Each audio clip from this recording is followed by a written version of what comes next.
So I'll call this meeting to order. Do we have any declaration of pecuniary interest? Seeing none, now I will entertain you, Councillor Desai. I was just trying to rush because Councillor Body mentioned we want it to be done before dusk. Before the Raptors game starts, yes, that would be good. I was hoping that you would indulge me with wanting to move item 3A at the end of the delegations, or at least after the first delegation, if not after both of them. That is the plan, All right, thank you. yes. Do you need a motion for that, or? No, we've put the delegation on at 9:50. It's close to that time, and we'll entertain them at their time. Excellent. So, you ready? Are they here? Do we have the, Mr. Powell and Mr. Dingledine. no, they're not here, is it? They're not here yet? I think so. You're gonna ask. Yes or no? They are here. Oh, there you are. We're ready for you.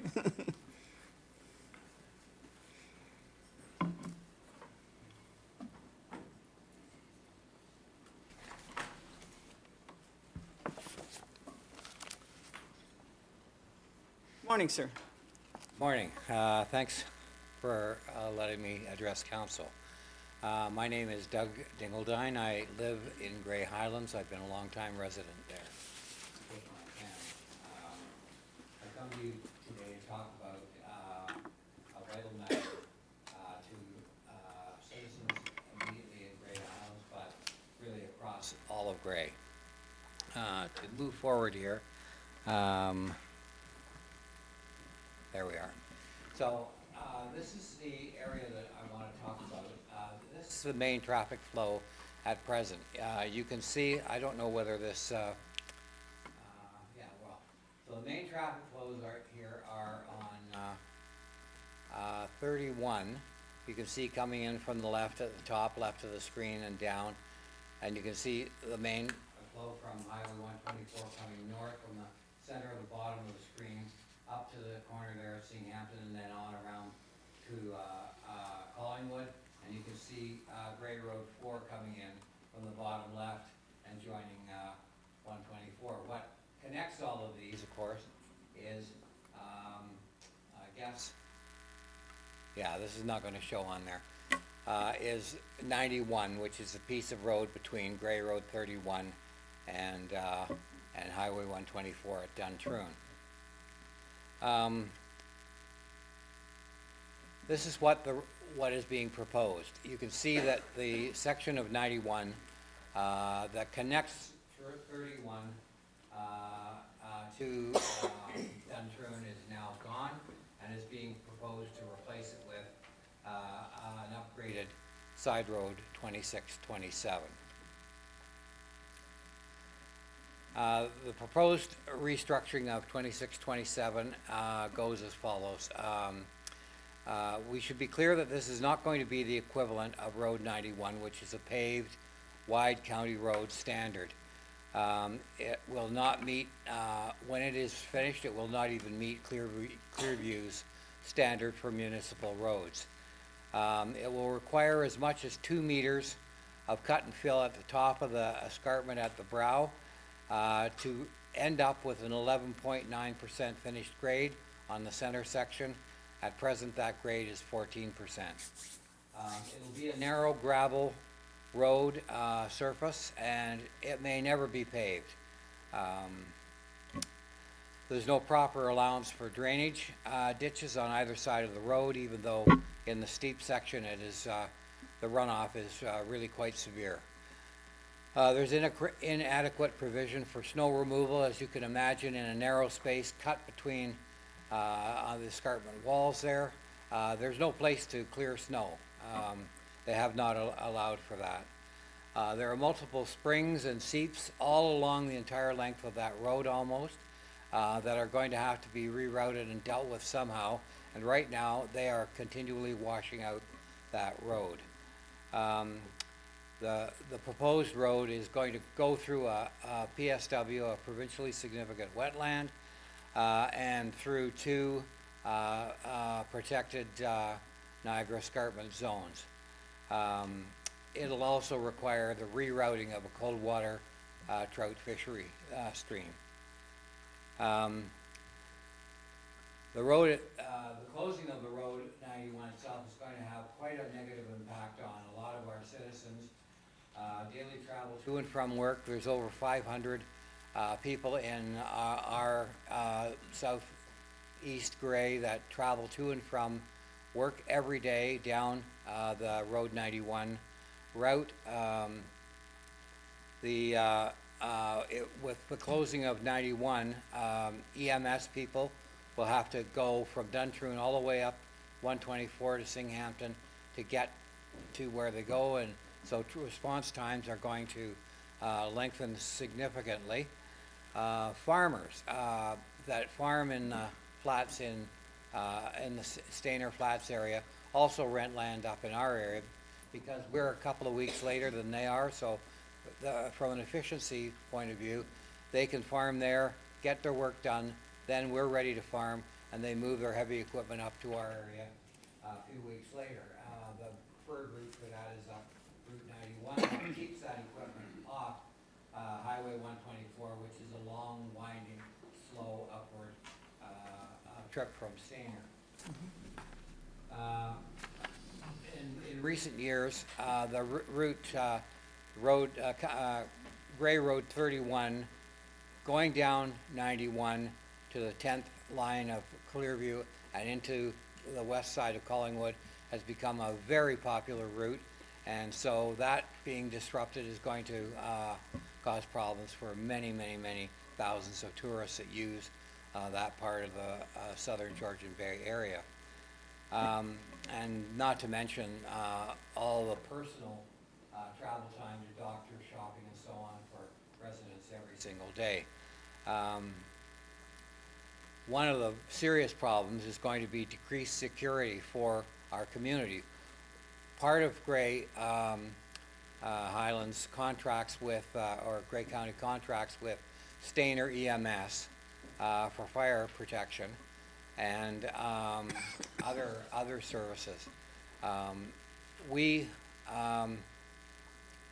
So just recently, a year or so ago, there was an emergency closing of Highway 124. So no southbound traffic from Duntroon up the hill, and no northbound traffic past Singhampton. So the only alternative route to 124 was down 91. And considering the volume of traffic that comes on 124, both directions, there's no way that traffic could be accommodated on what is being proposed for the upgrade for Side Road 2627. And here's a little bit of what that looks like. So here you can see Duntroon in the top right-hand corner of the yellow dot, and the other yellow dot is the intersection of Grey Road 31 and 91. So from the Grey Road 31, 91 and on, it's the same no matter what, and up to Duntroon it's the same. But you can see the travel distances are quite considerably different for an ambulance or fire service. 5.4 minutes extra one way, so almost 11 minutes round trip, and that is life-threatening time for people. Here's what happened a year ago. There was a closure of 124 at that red dot due to a house fire. So the road was closed at Singhampton by the OPP, and at the 10th concession, you can see at the end of that red section of road. And so traffic was conducted north on 31 to 91 and down 31 and back into its normal flow of traffic. So here's what would happen if that road 91 is closed. You can see with that road gone, all that traffic coming both north and south ends up on a gravel, steep road between the 10th concession and it's impossible. And the volume of traffic is really significant. There's never been an adequate traffic study done in the area. Even when the extensive hearings were done for the Walker Quarry expansion, that traffic data was 2005, 2006. They never contemplated closing the road at the time, so there were no studies done on the impact of that closure or on any of the intersections surrounding that area. And we think that there's going to be significant safety problems for our residents and anybody else that's using the roads in that area. There's been no assessment done on commercial trucking, the impact on commercial trucking, because on this side road 2627, they want to put load restrictions. So right now, there are no load restrictions on Road 91, but with road restrictions on side road 2627, heavy trucks are going to be directed somewhere else, probably up Highway 124, and we know, anybody that's traveled that route knows already what it's like being trapped behind a row of 20-wheelers or 26-wheelers. There's really no plan. They want to restrict 2627 to no gravel truck usage. But right now, gravel trucks are using 91, and the trucks that are coming out of the Canadian Building Materials site that's just across the road from Walker are prohibited by their license to use 91, but they use it anyway. But there's no policing or control of that, so there's nothing to expect that we would have any control on gravel trucks using that steep gravel road either.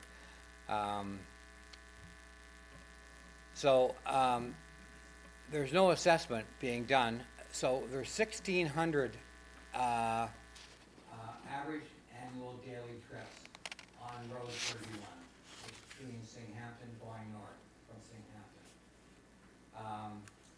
And I believe there's something like 4,000 and something average daily trips on the chunk of 124 south of Singhampton. So you can see that there's a tremendous amount of traffic there.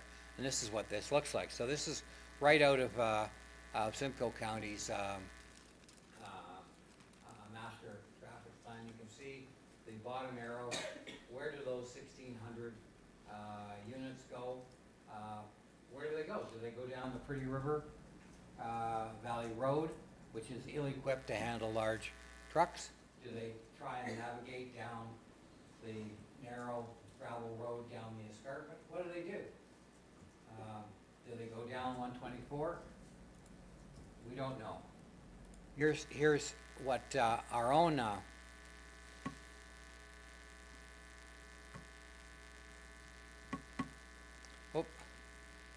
want to go back here. Oops. I need to go back. How do I get back? It's going to help you. There. This is out of gray zone master plan. And you can see on the right at the bottom, you can see the traffic numbers there are 4,670, including 450 for trucks. But problem is, up in where the upper area is, that intersection there of County Road 31 and 91, there's absolutely no traffic data on there. So we have no idea where or what kind of stress is going to be placed on that region right there by the closure of Road 91. So what about the environmental issues? Clearview's proposal is being done with an MCEA, a municipal class environmental assessment of A+ process, which, and that was when the budget was proposed at $500,000. Generally, A+ is, as you know, is used for sort of routine projects, but I've described to you what they're going to do. and that is way beyond a routine project. The documentation is something like 800 pages of technical data to support this application. And the budget is now ballooned into the multiple millions of dollars. So it's an inappropriate environmental assessment. There's been no public process required in an A+, so largely the public on both sides of our county boundary have been out of the loop on this entire project. The deal was constructed in camera, behind closed doors, and basically dropped on the community. It's being proposed as a substitute for Road 91. Clearly, it is not a substitute and never will be a substitute for 91. I mentioned the 800 pages of environmental assessment and engineering and technical data. The facts indicate that the required data class environmental assessment should be a class 3, at least a class B. And class C, just notably, would permit a lot of public input into the discussion here. So Grey County's position, I know that Grey County back in 2010 signed a deal with Simcoe or Clearview to support the deal that would end up closing Road 91. But the deal that was presented to Grey back then is a way different deal than the one that is before you, council, and before us today. But so I think there is some basis for council to go back and visit this and to decide whether this needs to be reopened with Clearview. But there may also be another solution here, and that's this idea of fettering of council decisions. Back in 2000, there was a Supreme Court decision. This is a decision that affects all situations like this across Canada.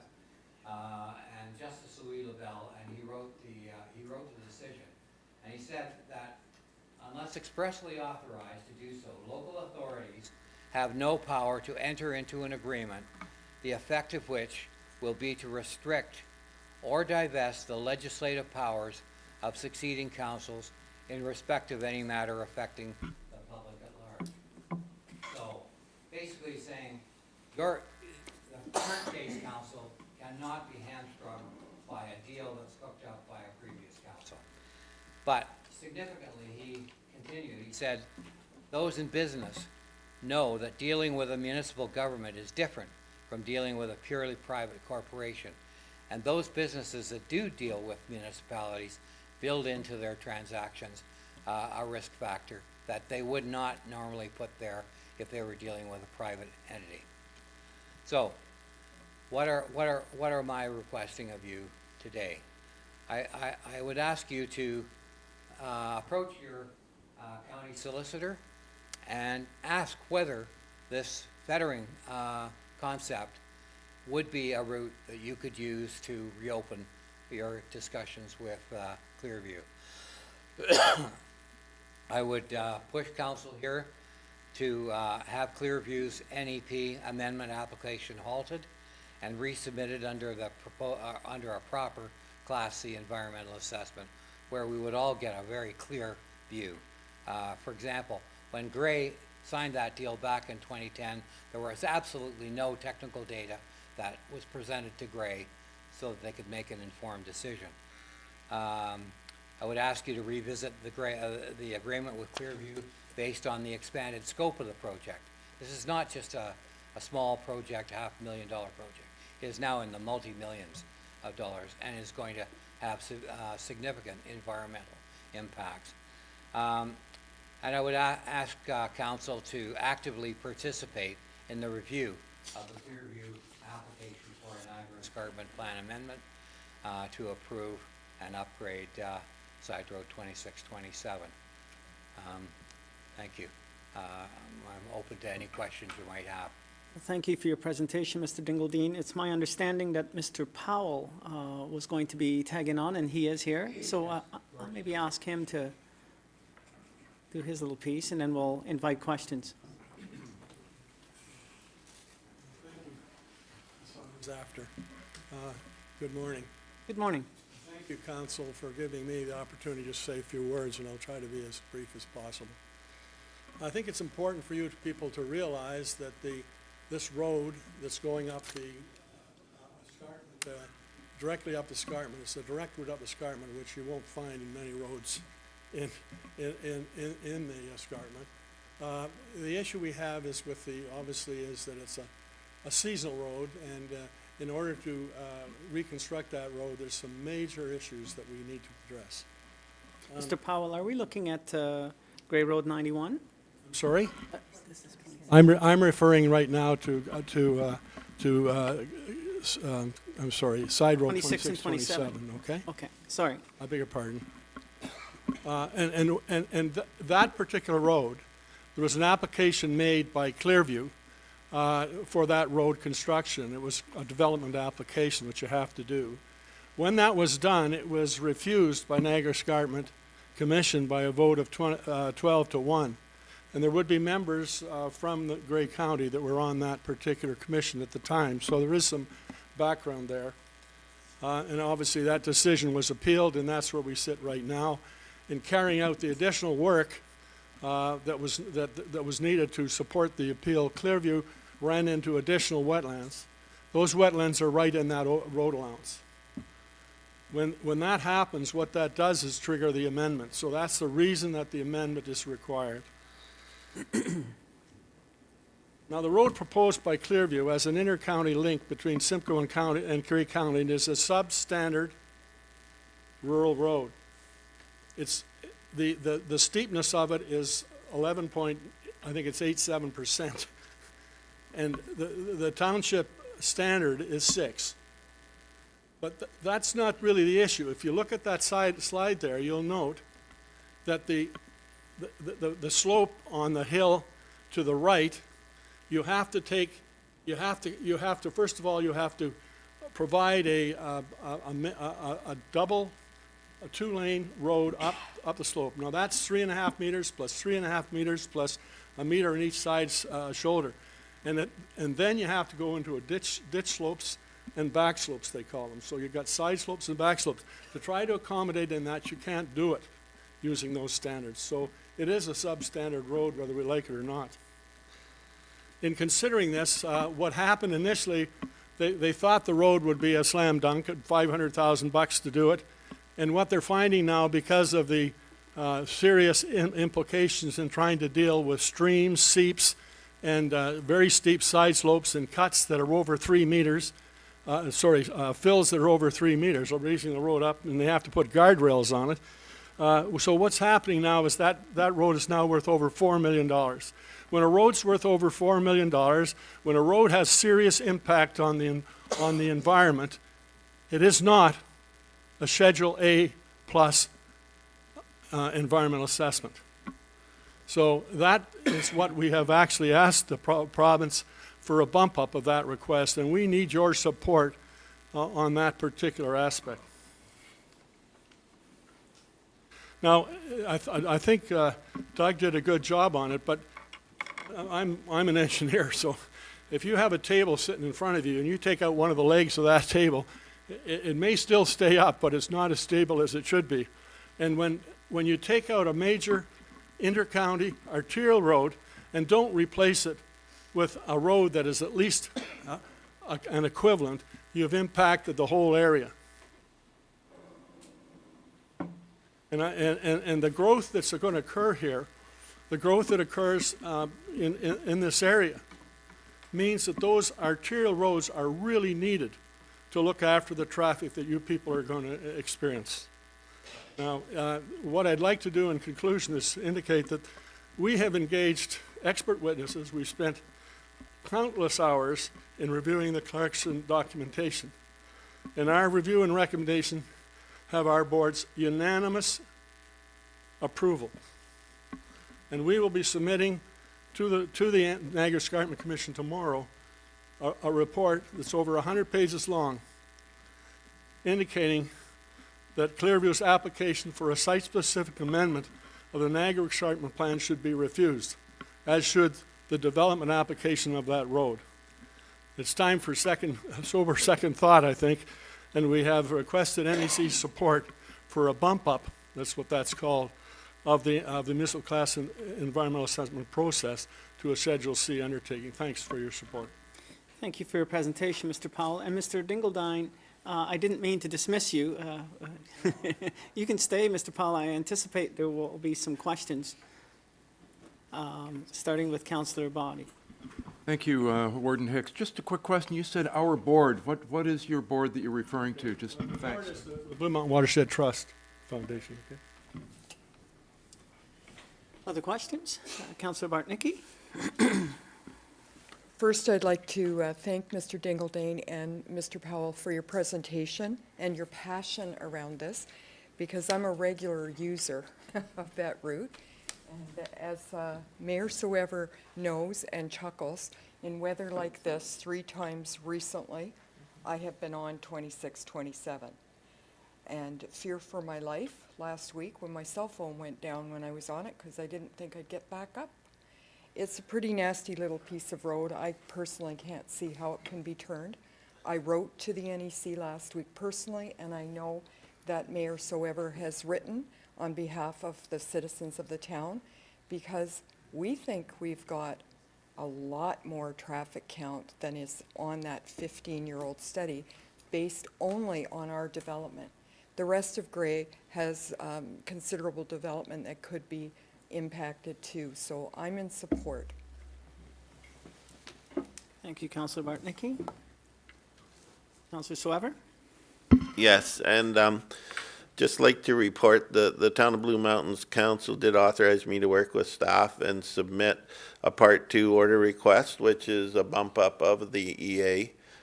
This is a major construction undertaking on the face of the escarpment, and even when completed, which, you know, the budget's jumped from, I guess, 500,000 to over 4 million now. And having built roads in rough terrain in my mining career, I don't even know if that's enough, because you're dealing with springs and seeps. There's even a couple right in the middle of the road. So if you drive the road, you'll see water bubbling out of the ground. So it's a very rugged road, and when we look at it, there are no adequate traffic studies, so thanks to permission from the county, the Town of Blue Mountains has installed traffic counters on Road 31 north and south of Road 91. Unfortunately, we can't go put them on 91 because that's a Simcoe County road, and we'd probably get in trouble. But that's, you know, so we will be able to get some estimates of traffic. I know a lot of our residents use that road. Given the lack of attainable housing in the Town of Blue Mountains, many of the people who work in the Town of Blue Mountains reside in Stayner, Nottawa, Singhampton, and places beyond. So that is how they arrive. Should that link be closed, we have another problem in that Highway 26 is quickly reaching a saturation point, and particularly with the bridge closed in Meaford and the rather long detour, it's very congested. And this is an alternate route that knowledgeable people take when they come from Barrie. They just go through Stayner and across 91 and then 31 and come down 2 and come down to 26, thereby avoiding Craigleith and the congestion there. So it is an important link, and so we have sent a letter yesterday to the Niagara Escarpment Commission asking them to refuse the amendment, and also we've got the Class 2 request in at the Ministry of the Environment. Thank you. Others? Councillor McQueen? A quick question here. I do have some comments after our speakers, and thank you very much for doing your presentation today. I guess my question would be, is this was sort of started 10 years ago. I guess my question to you, both gentlemen here today, is when did you find out about this? In the sense, we talk about public process, and I guess, do you recollect how the public was informed, or how did the public find out about this original agreement that was made up and signed?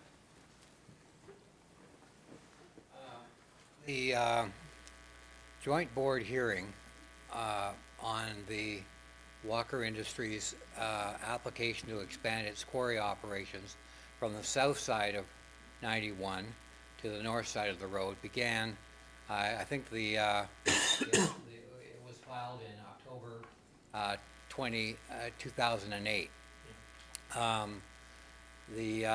Late in the hearing, and it went on for a long time, as maybe some of you know. But late in the hearing, this deal that was cooked up between Simcoe County, Clearview, and Walker Industries basically got dropped right out of the blue into the hearing at a point where the community had no opportunity to bring witnesses forward, because that late in the, you have to register your witness list, you have to engage experts, you have to exchange witness testimony and so on for review by the proponent and so on. There was no opportunity to do that, and so basically it was just dropped on the community right out of the blue.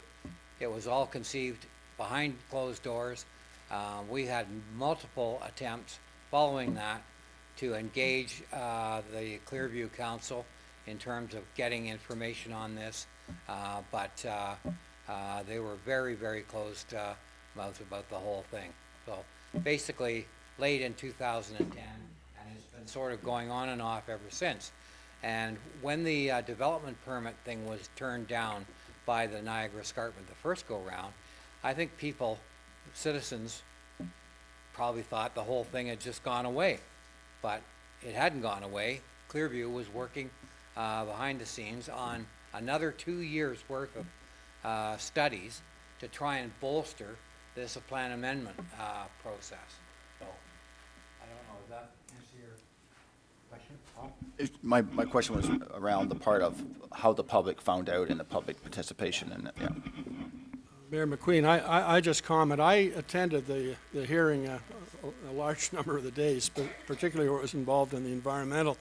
But the issue that the Clearview Coalition Committee brought up time and time again was that it was done in camera, public input was highly limited, and the argument that was brought up was that Grey County and Clearview County had opportunity through the councils to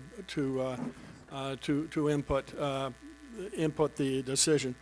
I have a real problem with that because the public were not, the average guy like me was not properly advised, and I'd stand up and be counted on that kind of stuff. Councillor Keaveney. Thank you, Mr. Warden, and again, I very much appreciate the presentations. And like Councillor Bartnicki, I took a drive down 2627, and my vehicle I thought was barely going to make it either.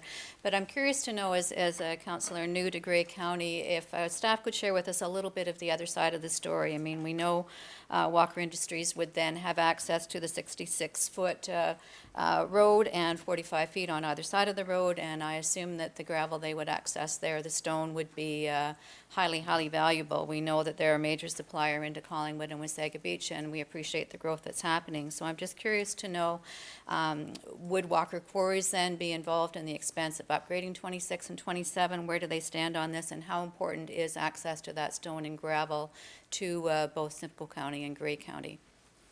Thanks, you, Councillor Keaveney. Perhaps that can be a question that we address as part of the staff's report, or staff, would you prefer to answer that now? I'm going to suggest that you try to address that question as part of your report. Councillor Keaveney, are you okay with that? Other questions? Seeing none, I want to thank you folks for your presentation, and to let you know I'm an old Stainer boy, went to Stainer Collegiate and lived in Glen Huron for quite a while, so I know the area very, very well. Thank you for your presentation. Okay, Council, we have item 3A, which was business arising out of our last meeting, a staff report. So I'm going to ask for a mover to put that item on the table. Are you moving, or did you have a question, Councillor McQueen? I'm not moving the present motion, so. Okay, then I'll just ask for somebody to put it on the table. We can have our discussion if we can get a mover. Councillor Keaveney. Councillor Keaveney, seconded by Councillor Clumpus. Okay, Randy? Thank you, Mr. Warden, and good morning, Council. So I presented this report at the last Committee of the Whole meeting, and therefore I won't repeat what I already presented. In fact, Doug and George, I think, did a fantastic job of highlighting some of the background information and some of the issues that result from the potential closure of Simcoe Road 91 and the upgrades to Side Road 2627. I will indicate that, as I noted in the report, that back in 2010, there was an agreement between Grey County, Clearview Township, and Walkers regarding the upgrades to Side Road 2627, and that's outlined in that report.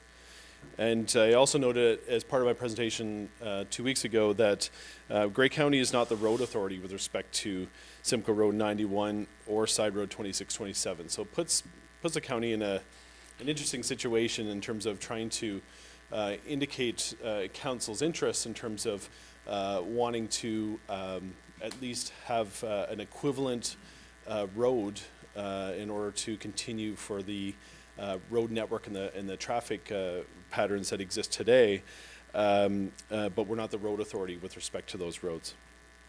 So I just want to highlight those pieces. Staff are continuing to review all the technical reports. I think Doug indicated there's 800 plus pages that have been submitted in support of the Niagara Escarpment application. We're still reviewing those as we speak. We will be submitting comments to the Niagara Escarpment Commission prior to the end of next week. We did receive a copy of the public meeting minutes from Grey Highlands as well as Clearview Township, which were greatly appreciated, and a copy of those has been provided to council. We also received a number of letters from the public, which we've also shared with council. And what we'll do is include a copy of those letters in our comments to the Niagara Escarpment Commission when we finalize those comments next week. In summary, just to summarize some of the comments that we've heard through the public meeting as well as through the correspondence, and you heard some of those concerns expressed today by both Doug and George. But there's still concerns about the closure of Simcoe Road 91 and that Side Road 2627 would not be an adequate substitute, even with the proposed upgrades. Concerns about impacts to the environment, including impacts to wetlands, fish habitat, the springs and seeps that were mentioned, as well as to groundwater. Concerns about emergency response times being impacted should Simcoe Road 91 be closed. The need for updated traffic studies. That Side Road 2627 should be brought up to a county standard. Concerns that there has been a lack of consultation, which was a part of the discussion already. Comments indicating that the NEC should refuse the Niagara Escarpment Plan amendment. Comments indicating that there is no longer a need to close Simcoe Road 91 now that the tunnel has been constructed to connect the old Walker Quarry to the new Walker Quarry. Concerns about the visual impacts on the escarpment. Concerns about increased traffic on other roads in the area as a result of the closure of 91.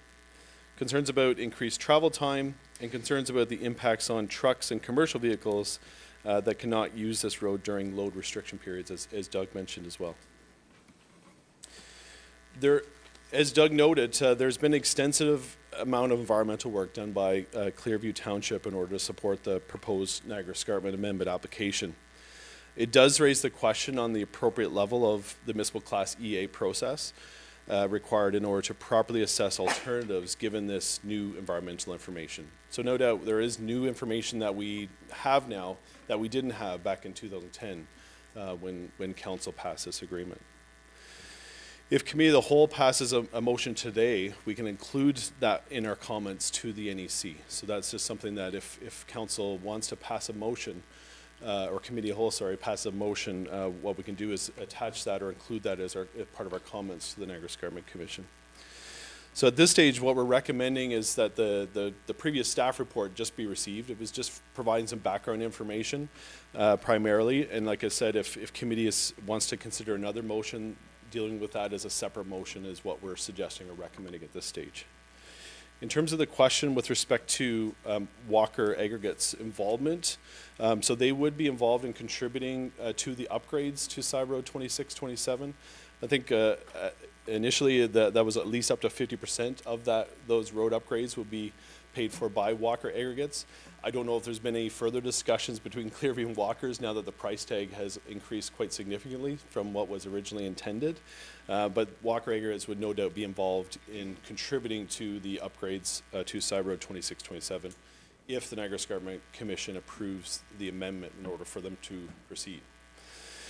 So that's, and there may be other questions, and I may have missed some of Councillor Keaveney's questions, but I'm happy to take any other questions with respect to this matter. Thank you, Randy. Councillor Keaveney, anything else to add?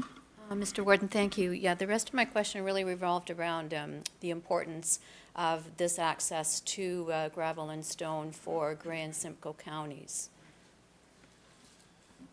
Yeah, no doubt, the old Walker Quarry and the new Walker Quarry, there's a large amount of aggregate in both the existing that was supplying a number of aggregate-related projects, whether it be road-related projects or construction in that area from the existing Walker Quarry, and that will continue with the new Walker Quarry. I think part of the proposal to close up 91 is that it gives the ability for walkers then to extract the aggregate underneath that county road. And there's a significant amount of aggregate that they will be able to extract, because normally what happens is there's a setback required from the road. So not only do you gain those setbacks, but you also gain the aggregate right under the road allowance. So I forget the exact amount of tonnage, but it's a significant amount that would be available to walkers should that section of Simcoe Road 91 be ultimately closed and sold to walkers. Now, Councillor Desai, I acknowledge that you have a question, but it is my understanding, Councillor Soever, that you have a motion that you want. Perhaps you should have that motion be entertained, and then we can have the discussion, including your question, Councillor Desai. Yes, a couple of things. I do have a motion. One second, please. Yeah. Oh. This be an amendment to that motion or an addition to it? Because to receive. Yeah, just receive. That can be added to it? Is that okay? All right, so, sorry, Councillor Soever. The suggestion is that simply the staff's motion is, request is that we simply receive the report. If you want to add something to it, and I understand that you do, Yes. maybe now is the time to do that. Yes. Couple of things. I do have a motion, but I'd also like to report out that when we're talking about this agreement that was signed by Grey County, and I think one of the deputants brought it up about the fettering of discretion. I'd like to point out that the agreement actually has a no fettering of discretion clause, which specifically states that notwithstanding any other provision of this agreement, none of the provisions of this agreement, including a provision stating the parties' intentions, which is the main thing in the agreement, is intended to operate or will have the effect of operating in any way to fetter any of the municipal councils which authorize the execution of this agreement or any of its successor councils in the exercise of any of council's discretionary powers, duties, or authorities. So I think it's quite clear that it gives us the discretion to fulfill our responsibilities here.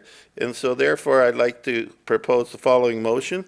The Grey County respectfully requests that the Township of Clearview complete an appropriate municipal Class C environmental assessment process for the proposed reconstruction of Nottawasaga Side Road 2627 in light of the new environmental information that has been gathered in the past couple of years in support of the proposed Niagara Escarpment Amendment application, and that it is recommended that the Township of Clearview request that the Niagara Escarpment Commission put the proposed Niagara Escarpment Amendment application on hold until the appropriate municipal Class C environmental assessment process has been completed. And 3, that this motion be sent to the Minister of Environment, Conservation of Parks, to local members of provincial parliament, and to the Niagara Escarpment Commission, and to the County of Simcoe. Thank you, Councillor Soever. So I'm noticing that what you read is slightly different than what was submitted. I Yes. think you mentioned specifically a Class C Yes. assessment, which is not reflected in the motion on the screen. Could we maybe, We just added. we did? Yeah. Oh, I see, down. Yeah. Is that correct, Randy? I think you had it up in the very first, The first two, yeah. Might as well be the same. okay. Because I do think the Class C is appropriate now, because the difference between Class B and C is the price tag, and I think the limit is 2.4 million, and the budget's now 4 million Okay, plus. thank you, sir. Councillor Desai. Thank you, Mr. Warden. My question is with regards to the rerouting of Gray Road 31. At one point, we know that Gray County had rerouted Gray Road 31 to provide a continuous passage of travel through into Simcoe County. My first question is with regards to the impact of the closure of 91 on this passage. My second question is with regards to the traffic along 124, which will now have to find different ways to go into Collingwood and Town of Blue Mountains. Has Grey County looked at the effect of that, of this change on the roadways in Grey County and the lower tier municipalities? And my third question was with regards to the effect of this closure on the provision of emergency services, and whether or not our emergency services has looked into that, and whether they've come up with a solution for that. So Randy and perhaps Pat, you might have some. Oh, sorry, before you folks answer, I messed up. I should have asked for a seconder for Councillor Soever's amending of the motion. So Councillor Mackey? All right, sorry, the answer? Just as far as the traffic studies, no, we haven't done any studies in exactly how the closure of 91 would affect our other roads. Like, we do know that even since 2009, we are seeing about 56% increase in traffic on 31. So it's been pretty significant since we kind of went into this agreement in 2009 and 10. So, but as far as studying what the impact of going forward would be of the traffic, we haven't done that, no.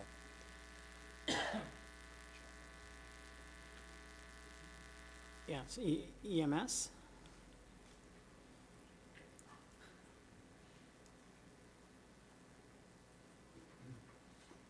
For that area of Grey County, which would be Grey Highlands and the Blue Mountains area, there's really 4 ambulance bases that service that area, 2 from Grey, which would be Craigleith and Dundalk. But then we also, the closest bases are out of Collingwood and out of Stayner. So if the vehicle was coming across from Stayner, potentially there would be, a delay in service in some of those areas because of the 91 closure. And also same coming from the north, coming down. In speaking with the paramedic last week, I just talked to him about that because he's worked in that area for a number of years. He said it would be dependent upon the upgrade of 26th and 27th because the distance really wouldn't change. It'd just be able to, how that road would be constructed and being able to travel on it.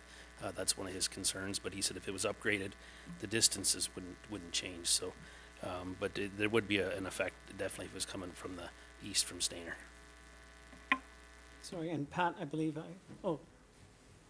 you had something to add, Pat? Just had a couple quick things, just going over the municipal class EA process, just for the council. So, the Schedule A Plus was created in 2007, basically just, I think, to avoid kind of frivolous bump ups of, a shave and pave or a relatively simple job. Now, when A Plus was created, there is no provision for a bump up of a A Plus, Schedule A Plus.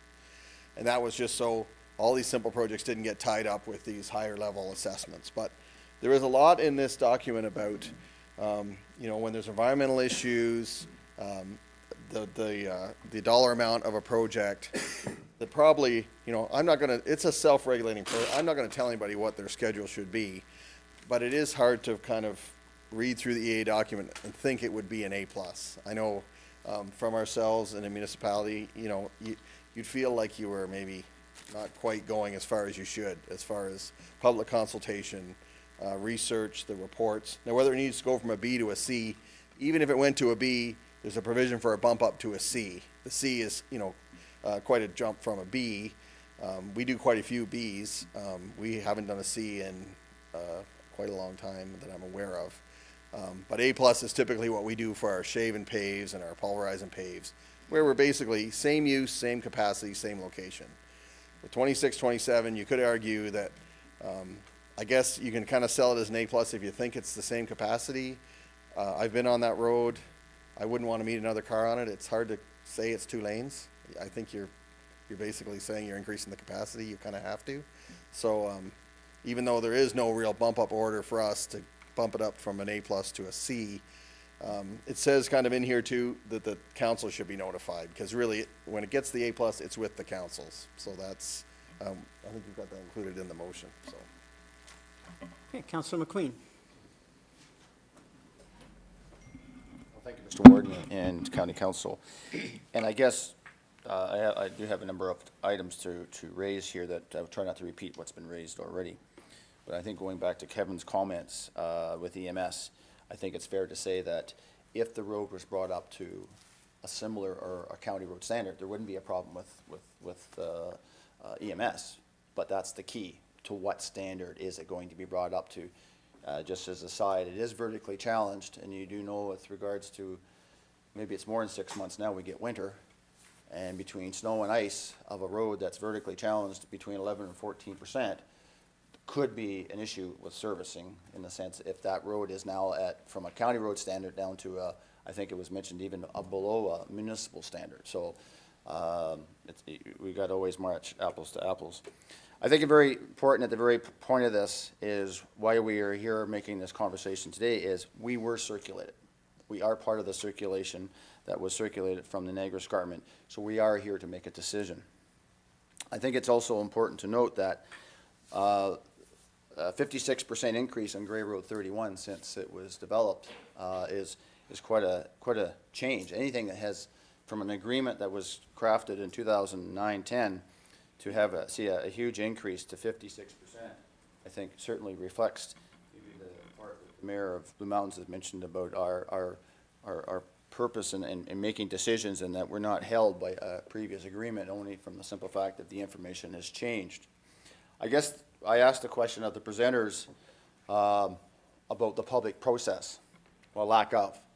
As myself being on the council of the municipality of Grey Highlands at the time, the only time I found about it was at Good Roads Convention at 2010 in February, when the deal had already been pretty much crafted, and I attended Simcoe County's meeting where they were approving that.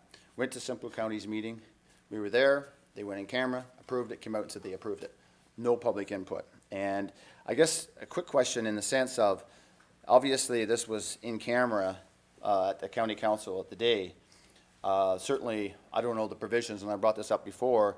If something is affecting not only a county but a lower tier municipality, why wouldn't that lower tier be part of the information? Certainly, maybe under the closed session procedures at the time, you would think mayors and deputy mayors could share that with their lower tier council, which they didn't do.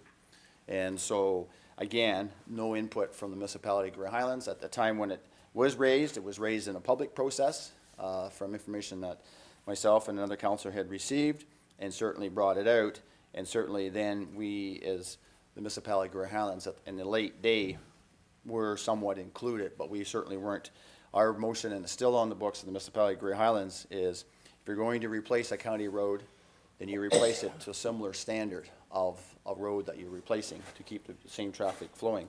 And as we know in the information that's provided, I think it was mentioned in the report that Randy and Pat provided last meeting, was it has to get to a 400 car count before you get to surface treatment of a road.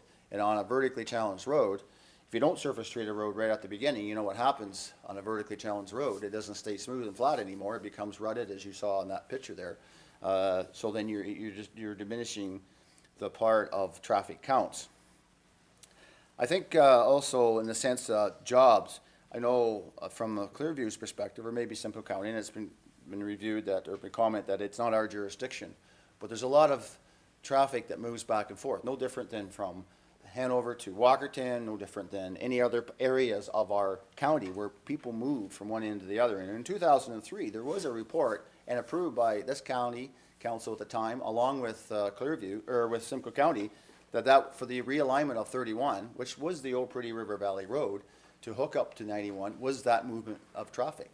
Again, we're talking 10 years ago, and we saw, and we heard, and we see what's happening in the town of Blue Mountains, is that we're getting more and more traffic. So the continuation of flow patterns is certainly greatly increasing.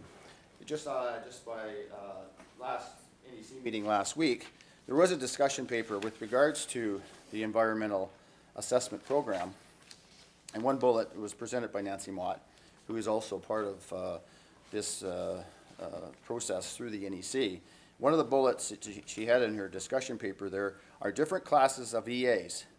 And I think Pat has talked about this. The municipality chooses the class for the project. For example, a road improvement that involves road pavement or road repaving could be a Class A project, whereas a road project where the road is widened or a new road is proposed is usually a Class C project, which involves public consultation and considerations of alternates to be undertaken, ranging from do nothing to choosing the preferred type and location of a road from several alternate bases on the environment, economic, policy, social considerations.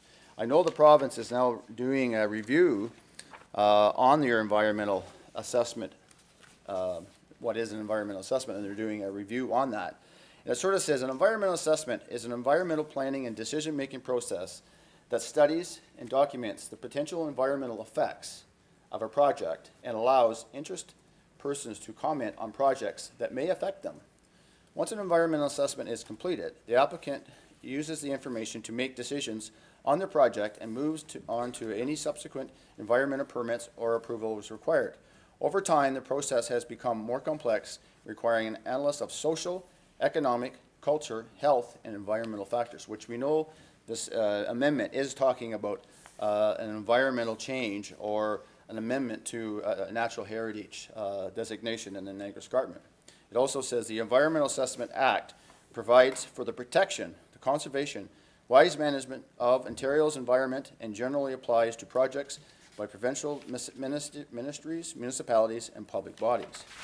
So again, that's currently in the environmental assessment process that's in play. I think in the sense that with regards to a lot of other items that's been discussed, and I'm not going to repeat this thing. This deal that the County of Grey certainly signed is a bad deal, and it needs to be, certainly I support the motion that's being forwarded, but I think some serious discussions need to be in play. I don't know, through Mr. Warden, and certainly through our clerk, certainly the in-camera minutes that were presented to that county at the time, I think it would be interesting to go back to what information, and if we're allowed as a county council to go in camera to see what information they were provided at the time, because as we know as elected officials, we make decisions on the information that were provided. And certainly, it's, you know, if the public was left out of the conversation, how much information was shared with the county council at the time? It's no default to the county council that made the decision, and as we are, eventually will be history too, we make decisions on the information that we were provided. And seeing now how things have changed, and I would probably suspect that when that decision was decided at the County of Grey, they probably didn't think it was going to take 10 years before, and you know, think about when you build a house, think about things that you do 10 years later. You probably are renovating that house. You're probably changing things. You probably have 2 or 3 new cars. Who knows? Things change after 10 years. And we know, again, the traffic has greatly increased.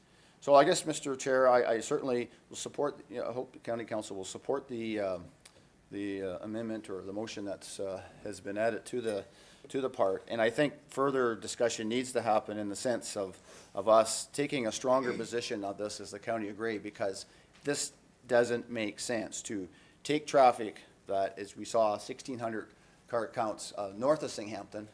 And I think, I don't know, to maybe through Mr. Warden to the Mayor of Blue Mountains, when you'll have those numbers with regards to the traffic counts that you have placed in place. But, you know, I know that certainly the movement of traffic to support this construction and moving this road doesn't make sense. One other comment I will make is, does it not make you wonder why a gravel pit or a quarry operation is paying for a road that's not the haul route? Like, there's a lot of number of things. Like most cases, and I think we've all, and certainly get the proponent to help increase, put money into a road, that's the Hall Road. Why would you be putting money or doing money on other roads if it's not the Hall Road? Something, just want to leave that with you all here thinking. What is the real deal here?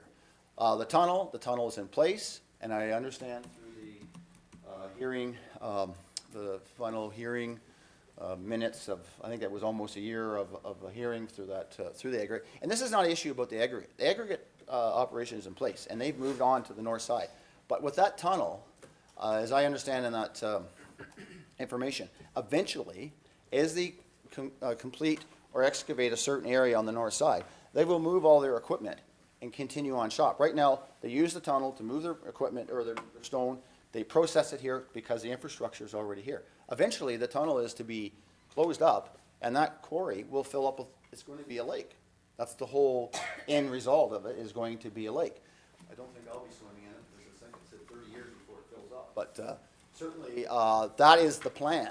So as far as, and as far as Clearview, they've moved on in the sense of allowing the aggregate to flow down the Hall Road, because there was a construction or an improvement to the Hall Road from the 10th line to Dunchurin, and that's where the aggregate does travel. So they have completed their Hall Road, and that's fine.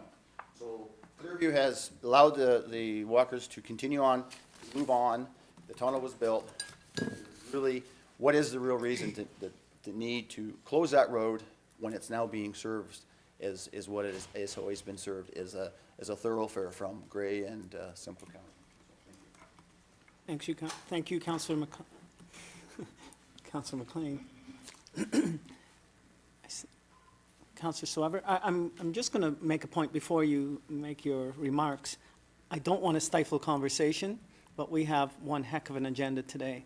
So I would just ask everyone to be conscious of that and to make sure that we're not repeating arguments so that we can move on with the agenda.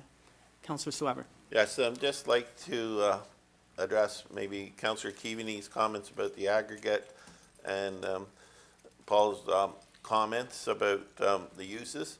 Obviously, the road ties up a whole bunch of aggregate under the road. There's the setbacks and the road, so there's a lot of money under that road. And one of the shortcomings of if it was Class C, they would have to consider alternatives. One of the alternatives that has been put forth by the Watershed Trust is, eventually, just once the North Quarry advances, so you can move the crushing and processing to the north, you would reroute 91 through the south part of the quarry, and then you would take out that part under the road. So there would be no loss of aggregate in the long term, because there's lots of reserves left in the north right now, and they would just take out the road eventually, but the road would be moved to the north side. And of course, a lot of the rock work would be done already because there's a giant hole there already. So that is an alternative. That's something that's not been studied. That addresses the need for aggregate that Councillor Keaveney brought up. And it also addresses the fact that there's no need to build another road up the escarpment and create another scar. Thank you. Councillor Boddy? Thank you. More questions than anything, I think. I think we all start off with the same opinion that we don't want to see 91 closed because it's very convenient, it's very good, it's a good road. When I'm going east, unless I'm going to Meaford or Collingwood or the town of Blue Mountains, that's the route I go. I get over there. Randy, I think you said that we're not the road authority, so we really don't have any way to say, no, you can't do that, correct? That's correct. And that would have been the same as our predecessors 8 or 9 or 10 years ago. That's probably what got them into that position. Even though the information has changed, our authority hasn't really changed. Correct. So our next goal then is, if we don't have the authority to stop that road from being removed, our next goal is to have it replaced with the same quality. Do we have any authority to force them to put in a county level road on that alternative just north? Through you, Mr. Warden, I think that's where if they go through an appropriate municipal class, in this case CEA process, you're then having to explore alternatives. With any environmental assessment process, do nothing is always an option that you have to explore, meaning that you would keep it status quo. But then you would also have to assess other alternatives. Councilor Suever just indicated one option. There may be other options. And so that's where, through that process, is where you'd be exploring those alternatives. And I think that would be the best course forward, I think, for everyone to kind of step back, take a look at what information we have now. There's a lot of new information that's been collected over the last 10 years, including increases in traffic data from what you just heard from Director Hoy. And look for some of those alternatives to see if there's a better path forward here. So this is our best option today. I think so. I think this is, what Councillor Suever's motions put forward. I think in light of the additional information that we've received, I think this would be the best path forward. So like really our options are that we do nothing on one end, or the other end of the spectrum is that we hire lawyers and we go out and try and take it to court and get an injunction, but we're not likely to be successful because we don't have any authority. So somewhere in between is what can we do, and this is probably what we should do, is kind of a... Yeah, I don't want to provide a legal opinion because I'm not a lawyer by any means, but yeah, I think based on the information that we have today, I think this is probably the best path forward at this stage. Depending on the results of the Niagara-Escargot Commission in terms of if they refuse this and it goes to then a tribunal hearing, depending on the results of that, Clearview may be forced then to look at alternatives anyways as a result of that. Yes. Thank you. Thank you, Councillor Body. I don't see any other hands up, so I'm going to call the question on the amended motion, which is Councillor Suever's. I guess just to follow up through Mr. Ward to comments that were made by Mayor Body. In a sense, it comes to a point where this is one example of our neighboring, maybe it could be an extreme comment that I make, but all of a sudden, where does our positioning happen if all of a sudden Bruce County, other Wellington County, Dufferin County decided to do the same thing?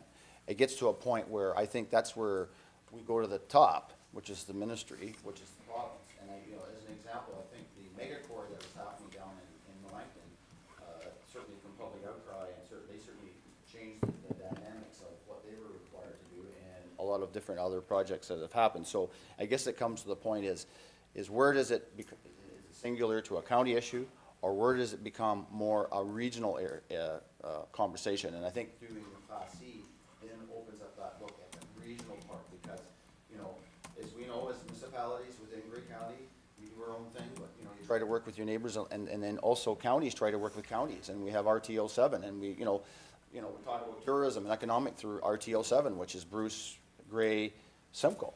I mean, certainly, you're right, Mayor Body, that, it's not our jurisdiction, but I think we have a bit of a stick to sort of wave here, but is it from a bigger standpoint, I think it's a bigger issue than just regional, or county, but more regional. Okay, we've had very good discussion. I want to move things along. I think I'm going to call the question. All those in favor of the amended motion? That's carried. And now on the main motion, which was to receive the report of staff. All those in favor? Sorry, you had a question on that. Is it worth adding to that original motion that all correspondence along with your report will be forwarded? So that it shows that so we got the report, but all correspondence that we received will also be forwarded. So basically, we're being very open that I know we said it, but I think could be a slight amendment change there? And all other We've got staff saying, and it's on the record now, that staff are planning to do realize that. But from a motion standpoint, it shows that we're at least being open to allow all we're doing it, but it shows that we're doing it. And I guess that's my comment. And I would certainly move that amendment to add that little part. And all correspondence received will also be forwarded. So we'll add that. You can move it as an amendment. I need a seconder for that amendment, Councillor Bartnicki. And simply that the reports will be attached and forwarded. Everybody understands that. So on that amended motion now, all those in favor? That's carried. Thank you. Now we're going to go back to the original staff, which is to receive the staff report. All those in favor? Oh, I need a mover in a second. No, we did have a mover and a seconder from the very beginning to even put it on the floor. Are they willing? Yeah. Gave me Encompass. Yes. Good. Okay, so all in favor? That's carried as well. Thank you. Thank you very much. Okay, I'm going to suggest like a 3-4 minute, I'm not saying 5 minutes. Break.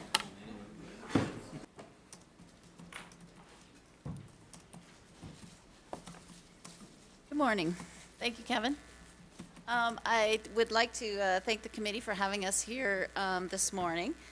Congratulations to all the new and the returning members of council. For those who don't know me, as Kevin said, I'm Tracy Smith, and I'm a partner in the Owen Sound office of BDO. I've been a partner for 11 years, and I've been auditing municipalities for over 30 years now. So, and Victoria Watson is, again, our senior manager, and she has been working with the county for over 15 years also. So, thank you for having us here. I'd like to thank Kevin and Mary Lou and Joanna and all the finance team for their assistance during the audit. They always have everything ready for us to make sure that we have an efficient audit, so I want to thank them very much for that. As your auditor, we have the responsibility to communicate with those charged with governance. The report in front of you and on the screen has all the required communications under those accounting standards. A lot of those communications are similar every year, but since there are new members to the committee, we do have to go through those every year on an annual basis. I'll provide just a brief summary, and then Victoria will do a high-level overview of the draft financial statements and the graphical year-end report. So if you have any questions, please feel free to ask throughout the presentation. On page 2 of the report on the summary, the financial statements are draft. They can't be released until they are approved by the council or by the committee. Once approved, we have to obtain legal confirmations and subsequent events review up to the date of that approval. And we also have to get a representation letter from management as of the date of the approval. Materiality amounts are material if they would affect the decisions of users relying on the financial statements. As communicated to you in the planning report, our overall materiality was $2.5 million, and that had not changed for our final audit. So again, performance materiality was $1,875,000. So we use this performance materiality to focus our audit and help us to identify amounts to be tested through statistical sampling. We also then use thresholds down to 10 to 20% of that performance materiality to do our substantive and analytical procedures. So I just want to clarify that it's not, the $2.5 million is overall materiality. Audit risks, our audit strategy and procedures were also outlined in the planning report. There were no changes to our plan procedures, and no issues were identified during the audit. So no additional risks were identified during the audit, so no changes to our procedures. On page 3, internal control matters. We're required to report to the committee if we find anything during our audit of weaknesses in the internal controls. During the course of our audit, we did not become aware of any weaknesses in internal controls in the design or the implementation of those controls. We confirm on an annual basis we are independent. We are also required to report to you if there are any adjustments that we find during the audit that have not been made to the financial statements. We did not identify any differences or disclosure omissions during the course of our audit. Mary Lou and Kevin and Mary Lou and the finance team, they do a very thorough analysis and preparation of the year-end working papers. So everything is complete when we arrive. We did not propose any adjusting journal entries. We did some reclassifying entries only to make the format of the financial statements in accordance with the public sector accounting standards, but no changes to the amounts were proposed during the audit. A sample representation letter is in Appendix C. Auditing standards also require us to have an annual discussion of the responsibilities to prevent and detect fraud. We are required to highlight that it is a shared responsibility between the auditor, management, and council. We are not aware of any issues from our audit. On page 4 in the audit findings, we're required to have a discussion on significant accounting policies, accounting estimates, and financial statement disclosures. The significant accounting policies, they're disclosed in the financial statements. Significant financial statement disclosures would include the accumulated surplus breakdown that you'll find in Note 4. Vicki will also highlight that in the year-end report. This is the only place in the financial statements that you would find an operating surplus or deficit. As per your resolutions, there was no operating surplus or deficit. All amounts were transferred to reserve. The commitments are disclosed in Note 12, and contingencies and litigation procedures are disclosed in Note 13. Significant estimates are involved in the calculations of the post-employment benefit liability and the WSIB liability, which is calculated using the assistance of an actuary. Estimates are also used in calculating the taxation revenue estimate for supplementals that have not yet been billed. Management also has to assess whether there are any contaminated sites, so there's no management is not aware of any contaminated sites, so therefore there's no liability in these financial statements for contaminated sites. We also review agreements and discuss with management government transfers to ensure those grants are reported in the proper years. Lastly, on page 6, as we discussed in the summary, we did not become aware of any significant weaknesses in the design or the implementation of internal controls. We are reported to report to you in writing if we do find any deficiencies. The process would be if we did find an issue, then we would discuss with the clerk what the municipal procedures would be, whether that needed to be discussed in an open or a closed session if we did find an issue, which we did not. From time to time, we also issue a management letter. We did not issue a management letter this year. We did not find any other matters that needed to be discussed with them. Matters that would be in a management letter would be of a minor nature and something that would not affect the overall workings of the municipality. So if it was, if there were weaknesses that we found during the audit, they would be reported to you in writing. So that concludes the wordy part, the required communication. Is there any questions before Victoria moves on to the numbers? Okay. The exciting part. Okay, so I'm just going to scroll down hopefully to Appendix A so you can see. Sorry, I didn't want to get in front of Tracy while she was on a roll. So Appendix A, the page numbering restarts again with the financial statements in Appendix A. So when I do refer to any page numbers, it's in regards to the page numbers of the financial statement portion of your package. So on page 2 is the start of the independent auditor's report. For those who have seen this before, you're going to wonder why has it changed so much in comparison to previous years? It's a little bit longer than it has been in the past. The new audit report format is something that has been passed on once the international standards changed in terms of things that have been happening globally. The Canadian standards have adopted this new format in the past year. So all audit reports will be one derivation of this new standard. What has happened is there has been a reordering of the paragraphs. The opinion on your financial statement comes first, as that is what we are providing you as your independent auditors. We provide a basis for opinion, and then after that, there is expanded documentation of the responsibilities of management and also of the auditor itself.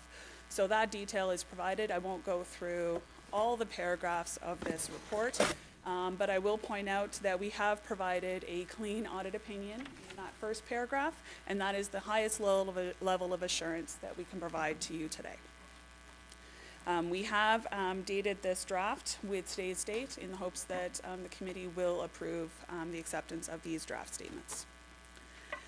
Moving on to page 5 of the report, hopefully I'll just scroll down a little bit here. Looking at the statement of financial position, just to highlight a couple areas of differentiation in comparison to last year. Your cash and investments is higher than in previous years. There have been some differences in timing of cash payments, so amounts that have been received as grants or development charges and timing of payments to your vendors. So when we look further on down the statement in the liability section, there are still amounts to be paid in accounts payable and accrued liabilities, specifically for capital projects that were ongoing during the year, and final payments were going to be made early in 2019, and as well as amounts for provincial reconciliation of your social services department, different programs where amounts were received and not yet expended at the end of the year and due back to the province. Deferred revenues also increased in comparison to prior year. There are details of all the deferred revenues on page 28 of your financial statement package. Most of that is actually for development charges that were received during the year and are going to be used for future capital projects, infrastructure projects, as well as grants for specific projects that are going to be undertaken in the future. So those amounts are considered as deferred revenue. There was an increase in your net long-term liabilities during the year, and this may be a comment that comes through several areas. The County of Grey assumed the Golden Town not-for-profit housing project, so there were different lines of your financial statements that were impacted. The first one being the increase in your long-term debt when the debt of the not-for-profit housing was assumed. When we look overall, you are still in a net financial asset positive position. There has been a small decrease in net financial assets, but that is also reflected in your increase in capital assets. So the amounts that you've actually invested in the tangible capital assets of the county, which is shown just 3 lines below. Overall, the accumulated surplus, which I will go over in a bit more detail in our graphical report as to what that breakdown, that overall accumulated surplus did increase by $15 million. So there's still a positive, it's just been moved from your net financial assets down to your invested in capital assets. When I go to page 6, just a couple lines to point out there. If we look at the overall revenues, we're looking at a budget of $134 million on your financial statements, and the actual was $140 million. Most of that change, again, is the assumption of the not-for-profit housing. So one line item that is disclosed separately. If you'd like any more details of that transaction, note 8 will provide you with additional information. When we look at the overall expenses, much of that difference relates to amortization. So amortization is the recognition of expenses of your capital that you purchase over a period of time that capital is being utilized. And that is not budgeted for specifically at the county level right now. So I'll show you a little bit more as well when I go into the year-end report, but most of the difference between the budget amount and the actual is the amortization that has been recognized for PSAS purposes. Again, when I look at the annual surplus there, that change in annual surplus is the $15 million. That annual surplus is prior to any debt repayments, transfers to reserve, or acquisition of capital assets. So that $15 million is what you are using to do those transactions. And again, I can go over that in a little bit more detail when we look at that blue report. So maybe I'll just mention now that the remainder of the financial statements are the significant accounting policies and those specific detailed note disclosures. I wasn't going to go through that in detail right now, but I thought perhaps we could go to the graphical report unless there's any questions on the audited financial statements. Okay. So the blue report, as some people refer to this. We prepare this just to provide a little bit more analysis on a longer-term basis than just the current year and the prior year. So when we look at where you are today, we like to show that net financial assets line. There has been a bit of a decreasing trend over the years, but it's still a positive balance. You're still showing the ability to, fulfill your liabilities at the end of the year. But if I scroll down a little bit more, you can look at the line which is called total invested in capital assets. So it's the line that starts at 166 million and ends up at 189 million. So over that same period of time, though your net financial assets has decreased somewhat, your amount that has been invested in this municipality has grown over the same period. So we're showing that same, so just moving from one spot of your balance sheet to another. Okay? And again, when we look at that bottom line, the overall accumulated surplus, that has increased over that period of time, showing an investment in the municipality. So the amounts left over in your reserves, again, increasing over time. Those are the amounts that are designated for future projects and future capital for the future. We're going to the next page, the statement of cash flows, showing the overall position. There has been a net increase in your cash and investments of over $7.3 million. And sort of where that's coming from is your general operations, and then showing the amounts that have been expended on your capital assets. When we look at capital assets in a bit more detail, the chart below, again, is showing that investment as time passes and refreshing your capital all over the municipality. When we go to page 7, this is the 4-year and budget comparison of your revenues. Again, showing that difference in comparison to previous years and in relation to your budget. A large portion of that difference is in relation to the assumption of the not-for-profit housing. When we look at the revenues, number one base is going to be government transfers, covering the costs of the organization, as well as then you've got your number 2 revenue source being taxation. When I was going through the statement of operations, I highlighted that there was a bit of a difference in relation to the expenses shown on your statement and how it was budgeted. We've reclassified that information to show you a little bit more differently how it would be if amortization was not included in that financial information on your statement of operations. So the expenses recognized would be $115 million compared to $112.5 million. Some of that difference is actually part of the budgeting process as well. Some large projects, let's say specifically in the TAPS department, would be considered as a capital budget, right? But in the end, when the final analysis is done by the finance department, not all the projects are considered capital in nature, so they actually go on your statement of operations. So some of those costs, or a large portion of them really are in the roads area. So additional details can be provided on that if needed. And when we look at various analysis, so we break down as well where those costs go, and then we show that information again on the next page graphically. A large portion of your costs are for long-term care, social services, and then your paramedic. Again, those are services provided to our communities. And how are those expenses by object? So what type of expenses are there? Most of those are salaries. So those are the people actually performing and providing all those services in our communities. Tracy referred to the $13,450 of surplus. That's pretty close if that's all that was left to net transfer to reserves at the end of the year.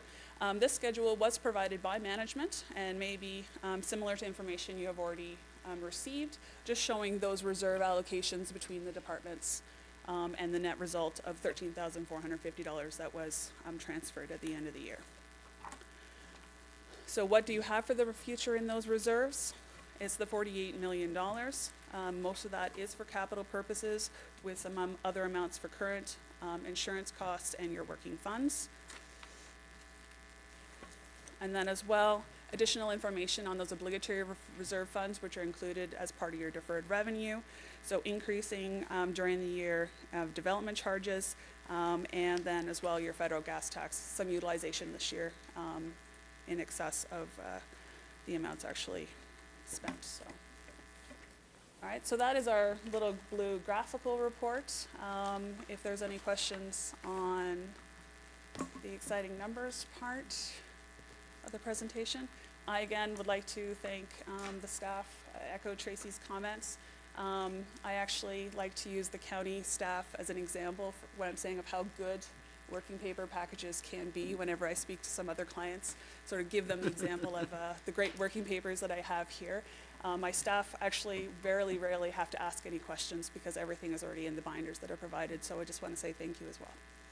Well, thank you, Victoria, and thank you, Tracy, as well. Council, any question? Councillor McQueen. Does that mean we'll get a reduction in our fee?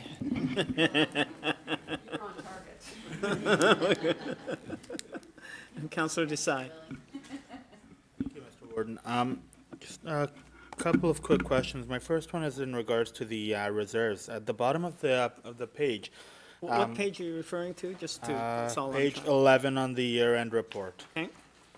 On the bottom of that page, there's two statistics. One of them is reserves as a percentage of total expenses, and the other one is reserves as a percentage of taxation.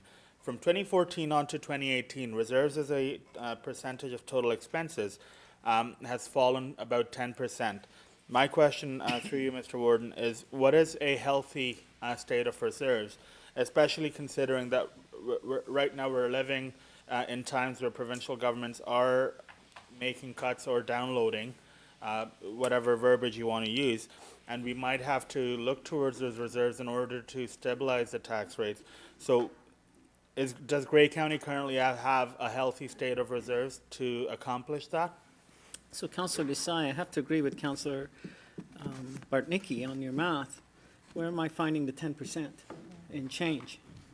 So in 2014, reserves as a percentage of total expenses 45.91%. Yes? And 2018 it was 41.76%, and the difference there is approximately 10% from point A to point B. So it's 5%, but 45. So 5% of 45% is approximately 10%. It's 8.88%. Not the net share. All right. Just getting his percentages better.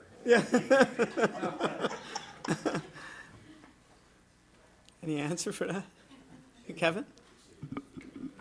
Oh, what the county has done here with our reserves and for the capital project specifically is we're following our asset management plan. So that's dictating what they think we need to be funding our assets that we own today.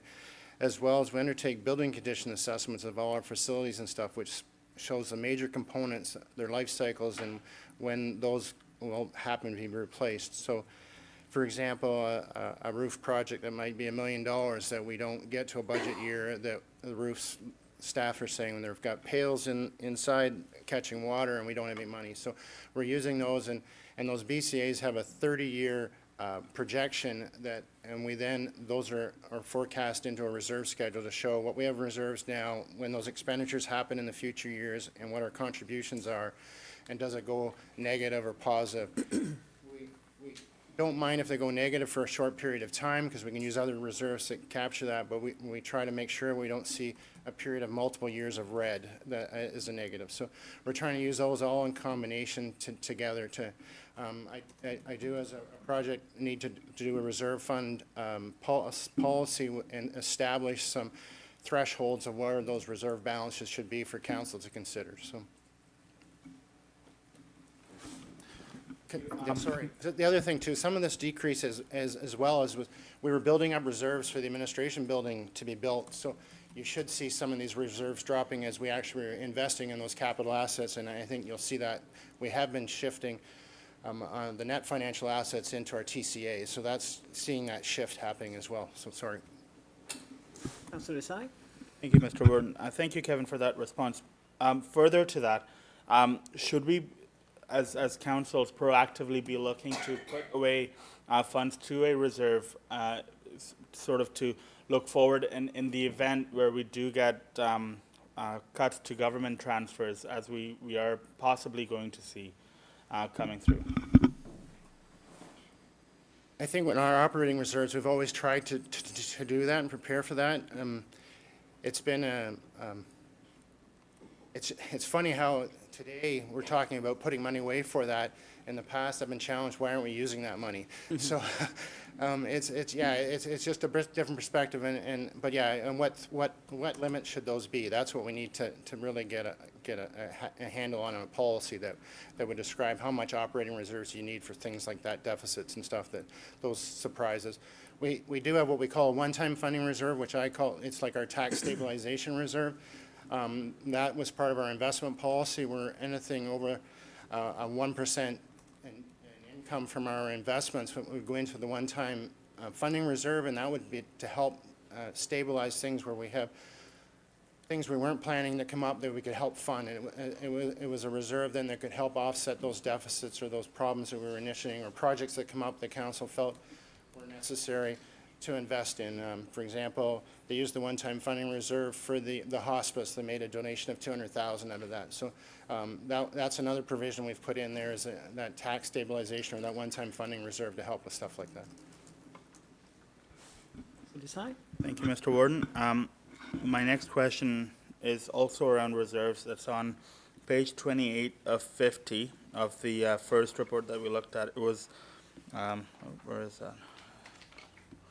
Sorry. It was under the notes to financial statements. It's note 4 with accumulated, nope, that's not it. Goodness. So it's note 6 with transfers to budgets. We had budgeted for a transfer of about 4.3 million to reserves. The actual was 8.6. And we had budgeted a transfer from reserves of almost $10 million. The actual was $7 million. My question was with regards to why there was that much of a discrepancy.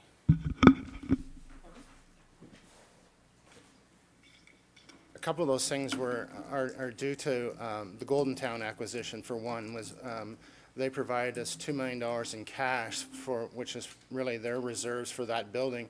That money, we didn't budget in the anticipation of receiving that, and council at the year-end report recommended we put that into reserve for those buildings for the future. That's one big snip. Other were projects. There was construction projects, for example, in the town of Hanover and the town of Durham that didn't get completed, that had taxation dollars that we asked to transfer those funds to reserve to be used in 2019. So they show as a from reserve in the 28. So those were again in that year-end transfer report that we were moving those funds into reserve. So those weren't planned, and that's why you're seeing those things higher. Thank you, Mr. Wood. Thank you. Other questions? Seeing none, then I think I'll be asking for a mover for the items that you see come with that report, to receive the financial statement and let it be approved, signed. Mover, Councillor Carleton, seconded by Councillor Mackey. Any questions on the item now? All those in favor? Any opposed? That is carried. Thank you very much. Thank you very much. Thank you. Get myself together here.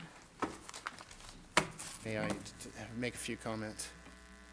I would like to thank Tracy and Vicky and their staff. Like I said, they were very professional and didn't interrupt us a lot. And again, A lot. and they were very understanding of how busy staff are and stuff. But they were very appreciative of what the staff has done here and provided to them. And a lot of the staff are sitting here today, and they're the reason that there is no adjustments being proposed by the auditors on that statement. So, and the controls and finance can be thought of as red tape a lot of times around here, because asking for, backups for things and stuff like that. But at the end of the day, that's why this is reflected to this way. And that's a huge work effort that these guys put in, not me, these guys. So I'd like to thank them. So.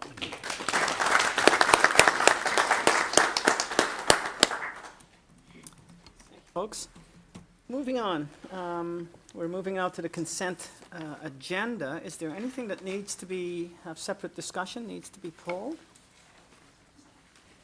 Councilor Desai. Thank you, Mr. Chair. I'd like to have the item B, which is the correspondence from Ontario Good Roads Association, pulled aside. And further, I'd also like item A, which is finance report 14-19, pulled aside for a further, well, some further discussion. So A and B. Yep. Okay. Then I'll ask for a mover to proceed with the consent agenda as proposed. Councillor Patterson, seconded by Councillor Clumpus. All those in favor? Any opposed? That's carried. Thank you very much. We'll move on then to item 7A.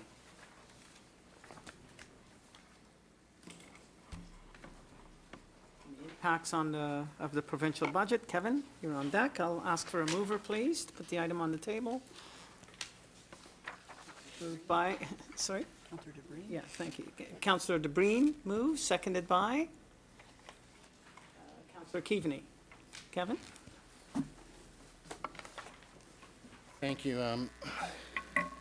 This report was done, it's high level and it's early because we're still receiving information daily and we still don't have guidelines, funding allocation from the province and service targets, et cetera. So, but I wanted to bring something to council just to get an understanding of what the impacts that we believe we're going to see here in 2019 and 2020. And this is based on the result of the Ontario government's 2019 budget that was tabled on April 11th. So the biggest thing we're seeing is funding levels are being reduced. We're seeing funding formulas being changed and cost-sharing arrangements being changed. So these are all having an impact, and we're trying to calculate those, but without the guides, these numbers could change. So, so I'll start with the public health, the Grey Bruce Health Unit. What we understand there is the cost-sharing change. It had been funded 75% by the province and 25% by municipalities of Grey and Bruce, and that was apportioned by population. There was also programs in there that were 100% funded by the province that are now also being considered to be cost-shared at the new funding level of 70-30. That was further to be reduced to 60-40 for those health units, except for the one that had health units where the population of less than 1 million. What we understand is that the Grey Bruce, Huron, and Perth counties, what is being proposed for that new health unit will be one of those that will be less than 1 million, so we will not see another reduction in that cost sharing that other health units are going to see. Ontario Works and Employment Services, we're just getting kind of highlights of things, what they're going to modernize the delivery. There's some benefit changes. Trying to move people to employment, cutting red tape, etc. We haven't got any details yet, but we've been getting from ministry staff impacts of our funding levels are changing. So I'll speak to that later in the report here. Child care in early years, here we're seeing where we had the county be required to cost share the operating portion of the expansion plan funding. That was 100% provincial, is now being 80-20. Wage enhancement administration funding will be cost shared at 50-50. Previously it was 100. And administration funding envelope, you'll hear that they've only cut it 5%, but the threshold was 10 and they've cut it to 5, so it's a cut of 50% to us. So that's quite a change. Housing and homelessness, we have a letter from the Honourable Steve Clark, the Minister of Municipal Affairs and Housing, and he's provided a program by program information of our allocations. They're introducing new programs. I know Anne Marie Shaw has a report later on those programs, so I'll let her talk more about those. But it discloses some information there as well as the funding levels, and I'll highlight that as well. That's an impact here to the county. Long-term care, no announcements on funding changes have been received at this time for long-term care. We keep hearing it's coming, but we haven't seen anything formal yet. We're hearing now it's going to be imminent, but we've heard that before, type of thing. But paramedic services, what we know there is that they're looking to restructure that as well. There was a reference of reducing that 59 ambulance services down to 10.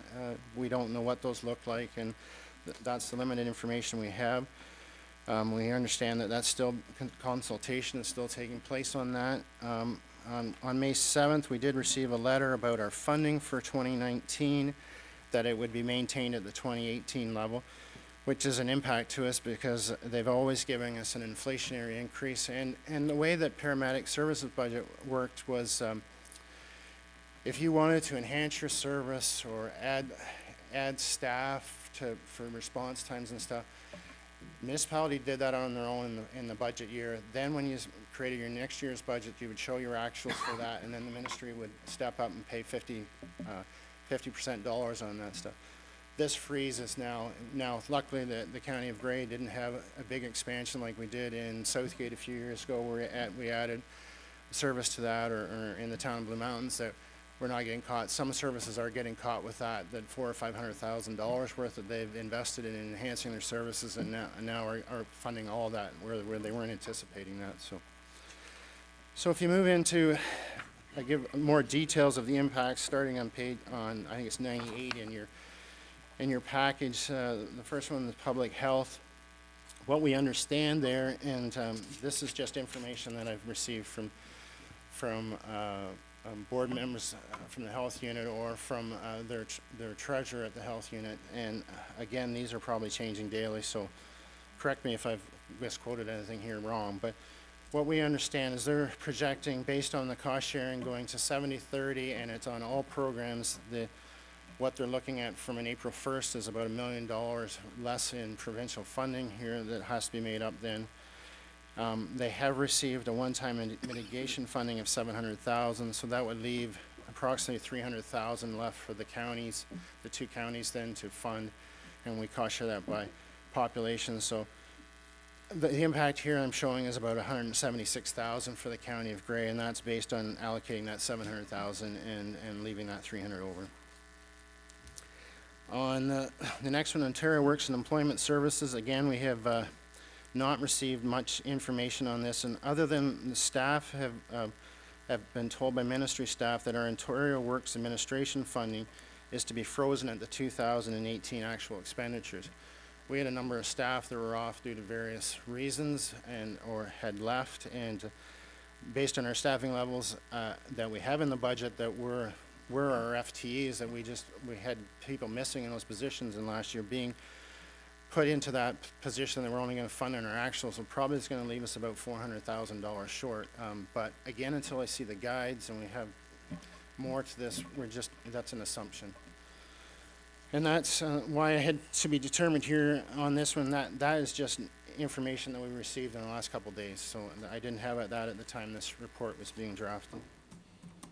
Childcare, here I said we're talking about funding formula changes.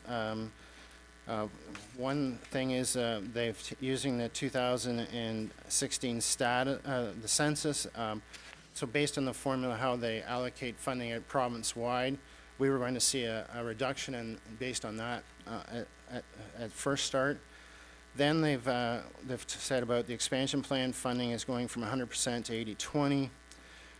That has when you get about 1.2 million in expansion funding, and now you have to come up with 20%. That's a hit.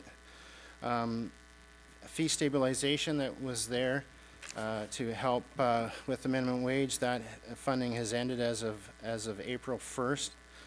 And then I said the administration envelope, as I mentioned earlier, was that switch from where they gave you 10% of your total funding envelope and have reduced that now down to 5%. So, and they've put limits on that. Even prior, when we had 10, we were allowed to shift some 100% provincial fundings around in programs. They gave us flexibilities, but those seem to be what we've seen have been not there in the future. So based on that, we're looking at about a $563,000 funding loss for the child care envelope here, and it'd be about $750,000 annualized because these impacts are starting April 1st. Is it? Housing and homelessness, we're looking here about a funding reduction about $561,000. The biggest portion of this is that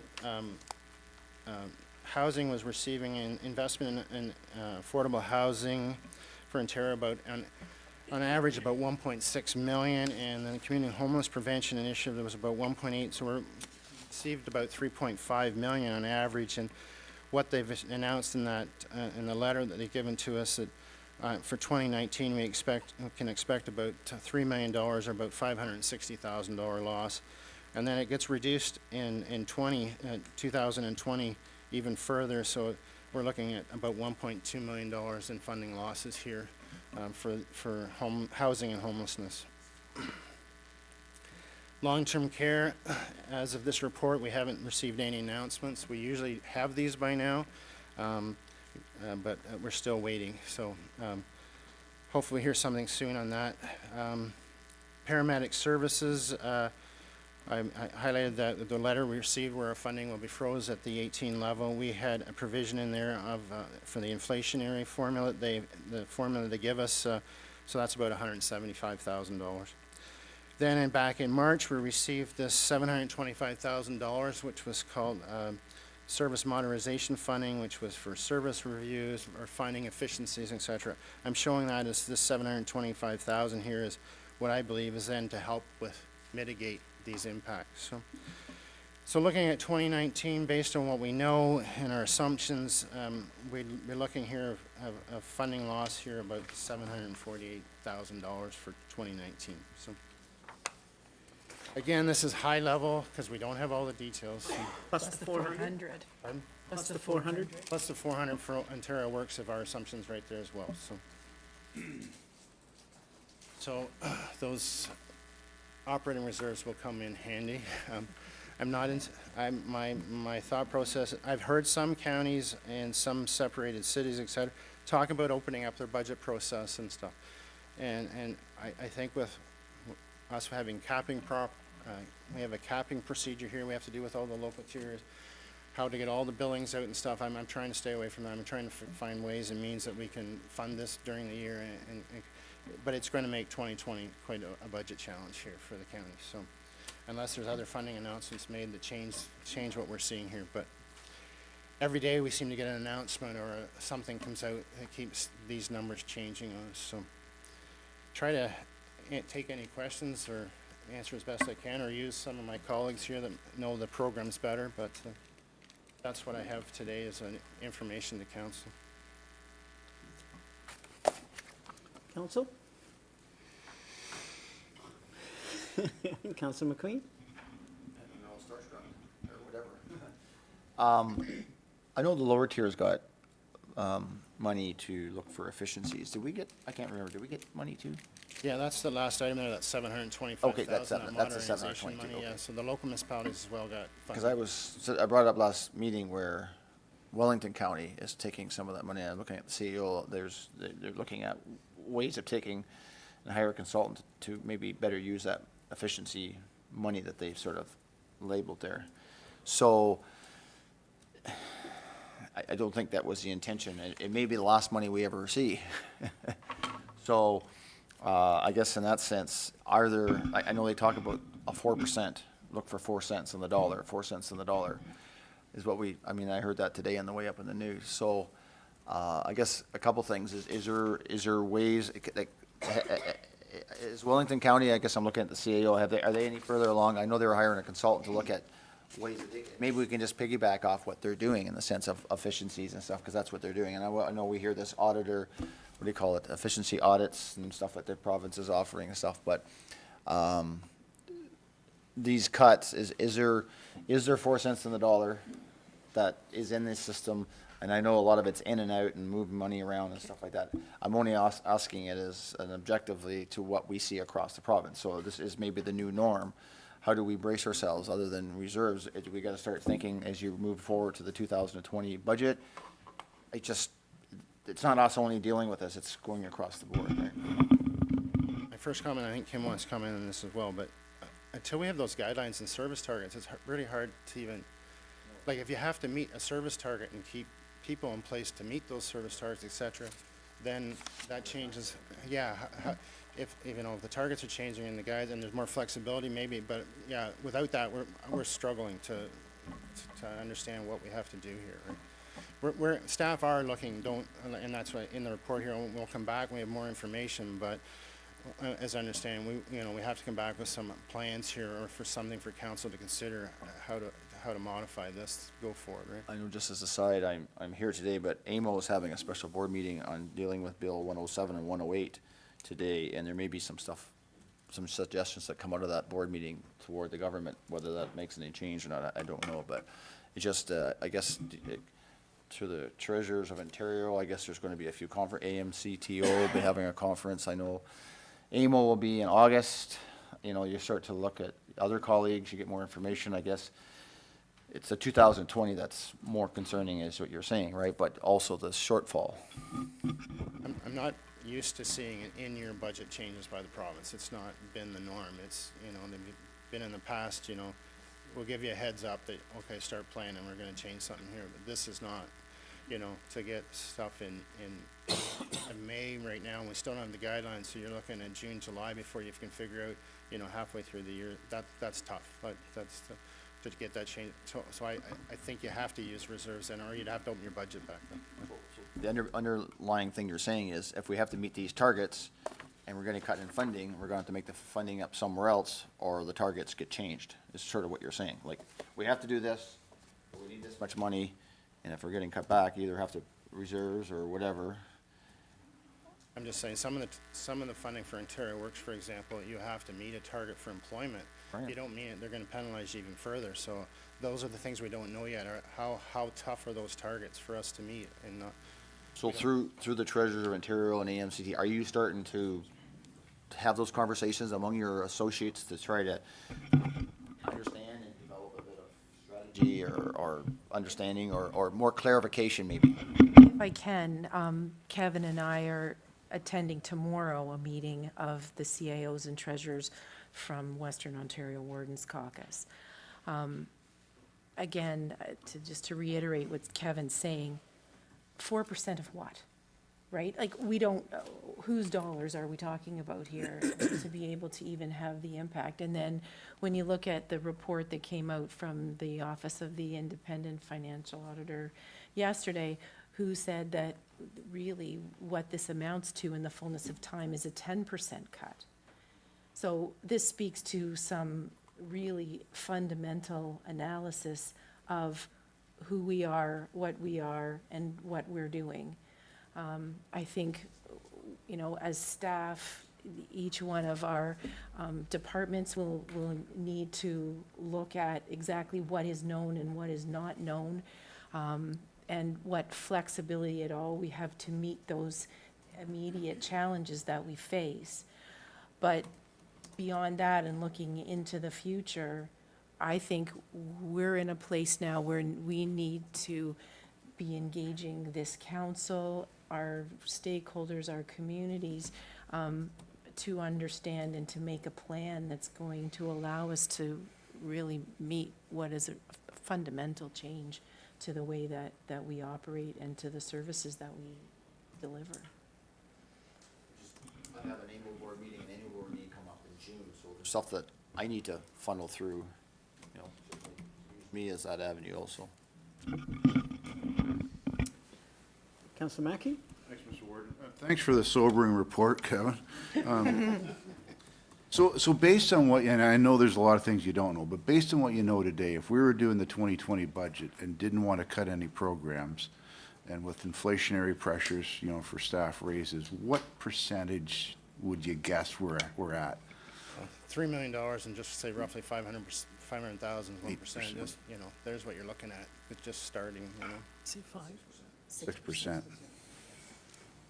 Now, in saying all that, this is provincial funding, and and the county as a service provider, a lot of this gets flowed through to other agencies and other things, so the impact's just not to the county.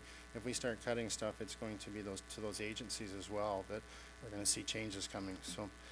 We have to work with, you know, I don't wanna create panic with staff and everything either here.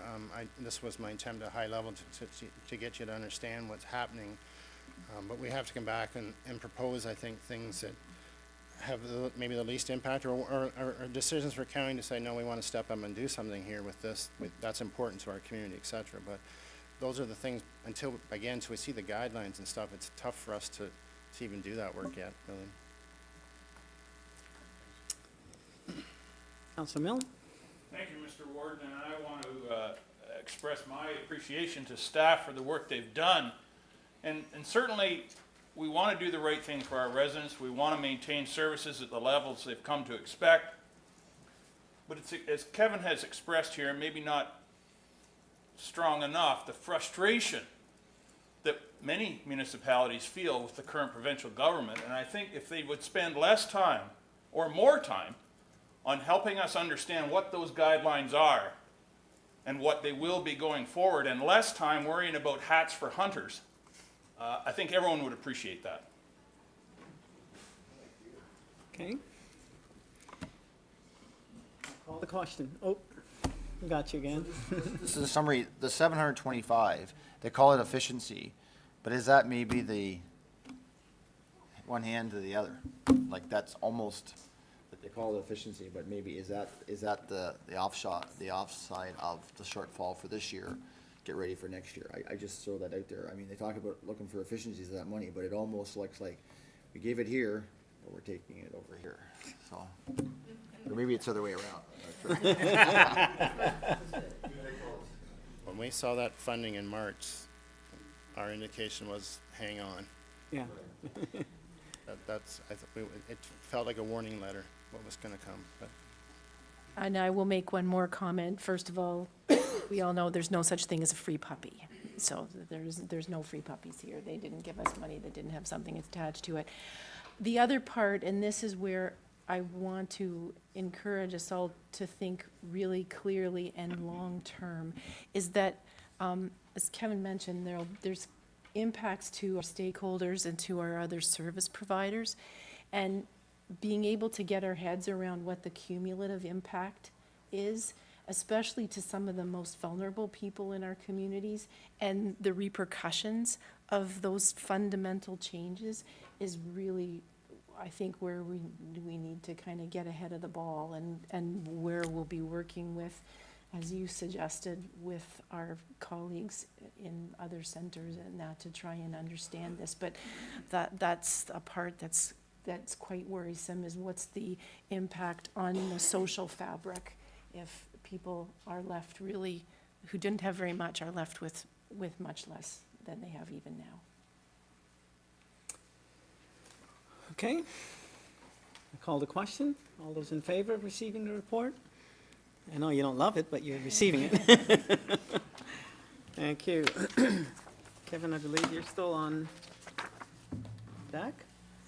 Dealing now with our healthcare funding, item 7B. Did I miss something? No? Can I get a mover, please, to put the item on the table? Moved by Councillor Bartnicki, seconded by Councillor Carlton.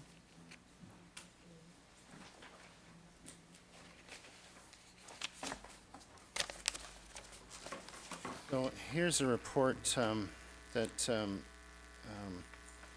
there was a notice of motion that was endorsed by council back in April for staff to bring a report on healthcare funding, including spending over the past 10 years, current reserve funds, projected healthcare expenses, and a comparison of healthcare levy with neighboring counties by May 23rd. So this report is trying to give some background on how we've got to where we are today and what's coming, and try to answer those questions that were in that notice of motion. So back in about 2005, there was a resolution that was endorsed by council that the county in the annual budget put a 0.5% of its own purpose levy as a contribution to capital construction of the hospital. So we've tried to do that over the years. There was some years where, due to budgets and stuff, the council made the decision not to put money away for this.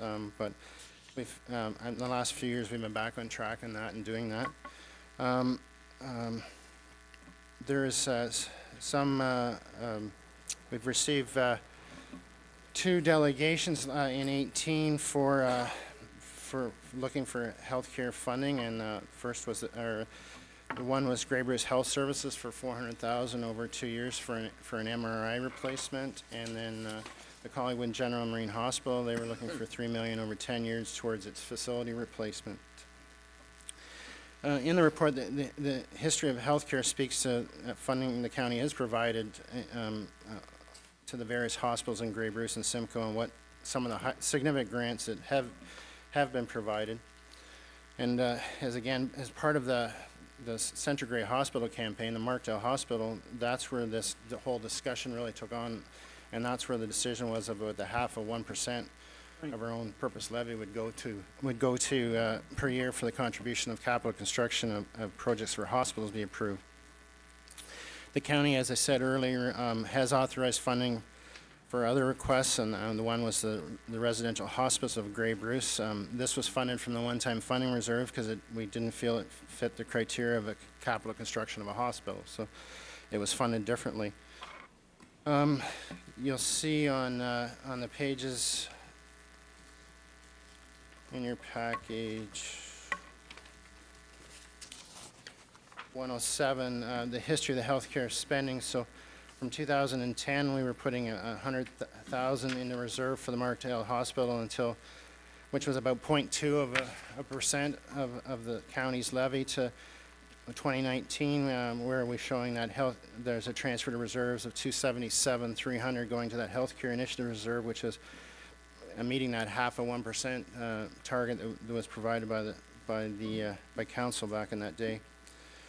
The reserves, we have in the Markdale Hospital Reserve at the end of 2018, about $785,000. That was the commitment of $1 million less the value of the land that we would give for that facility. So that's been sitting there waiting for that project to be confirmed, and then once that meets what's in the bylaw, that funding will be released. The healthcare initiative funding, then that's showing the amount of money that we've been putting away, and there's about $228,000 there. In comparison of the healthcare levy in neighboring counties, Bruce County, they've done commitments. In their 2019 budget, there's the $25,000, which is the 4th installment of a 4-year commitment to the Wingham Hospital, and that was just from a reserve. They don't have any levy contribution in their annual budget. They have no formal policy. Dufferin County have no current commitments, and they have no formal policy. Huron County, they've got in their 2019 budget $250,000, or about 0.6 of a percent. No formal policy, though. That 250 is for the Wingham Hospital and the Goderich Hospital. Wellington, they've committed about $14.4 million in capital grants to the county's 3 local hospitals over the past 10 years. The larger project is $10 million to the construction of a new Groves Memorial Hospital in Fergus.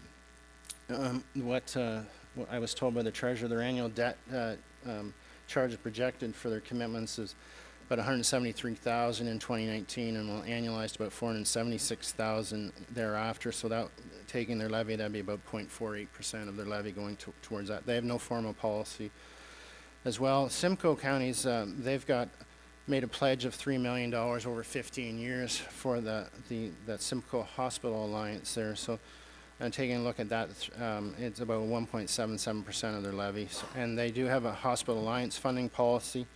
And in essence, it's a good policy where they've got an alliance with the hospitals where they decide where they're requesting the funding from, and then that comes forward, and there's their budget amount that the Simcoe County has for them. So I did attach a copy of that policy with this report here, as well as another policy that I received from Oxford County.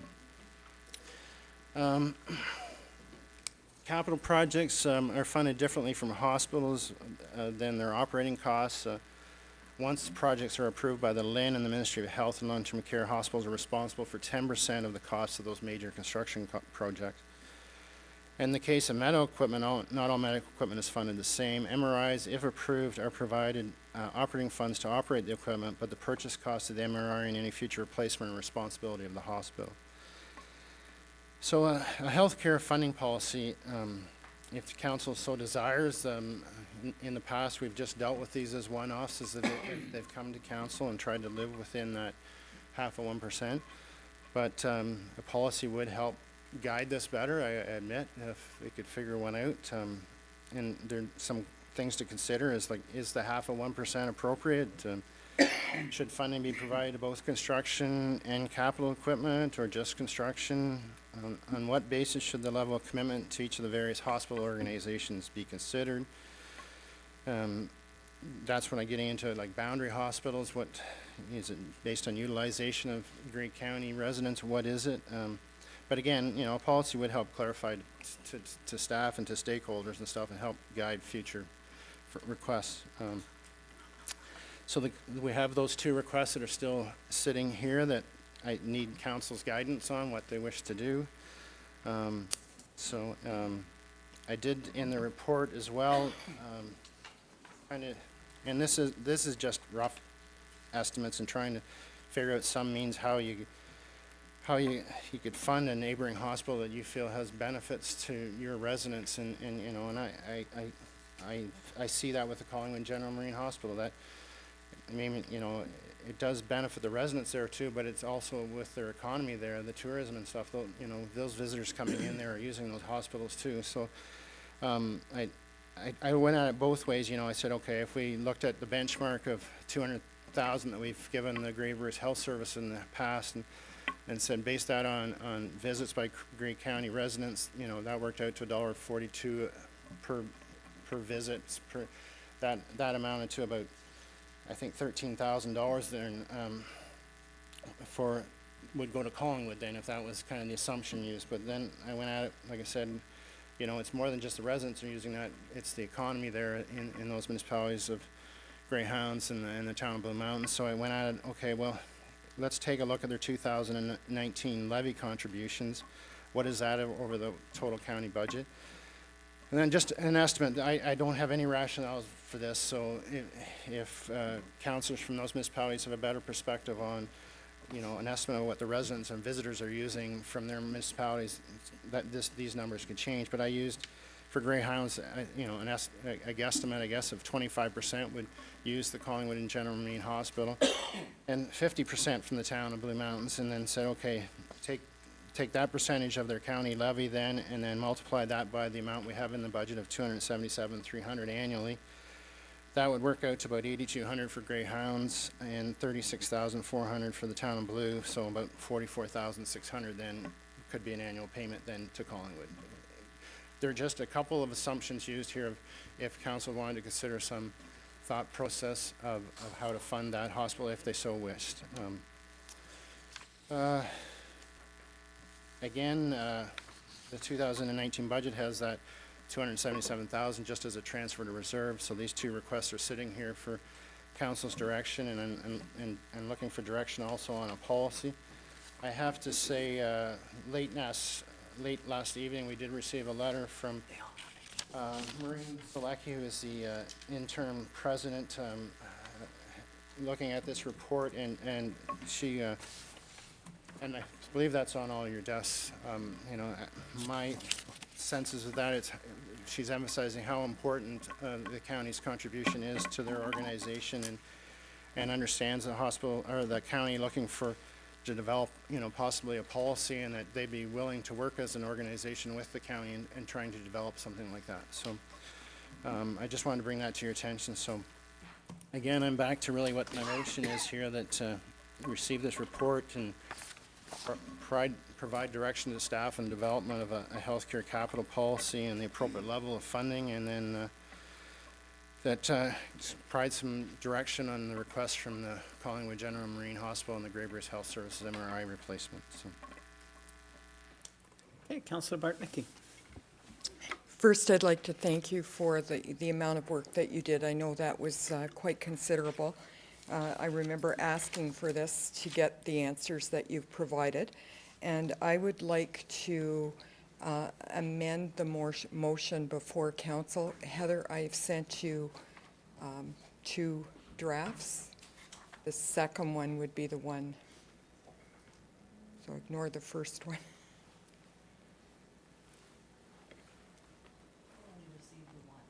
Okay. This was the only one I received. Okay, well.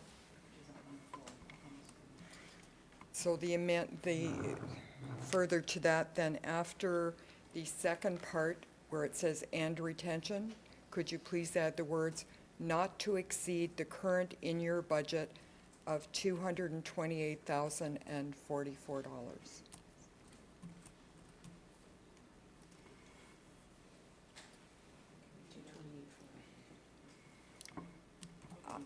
Could be read.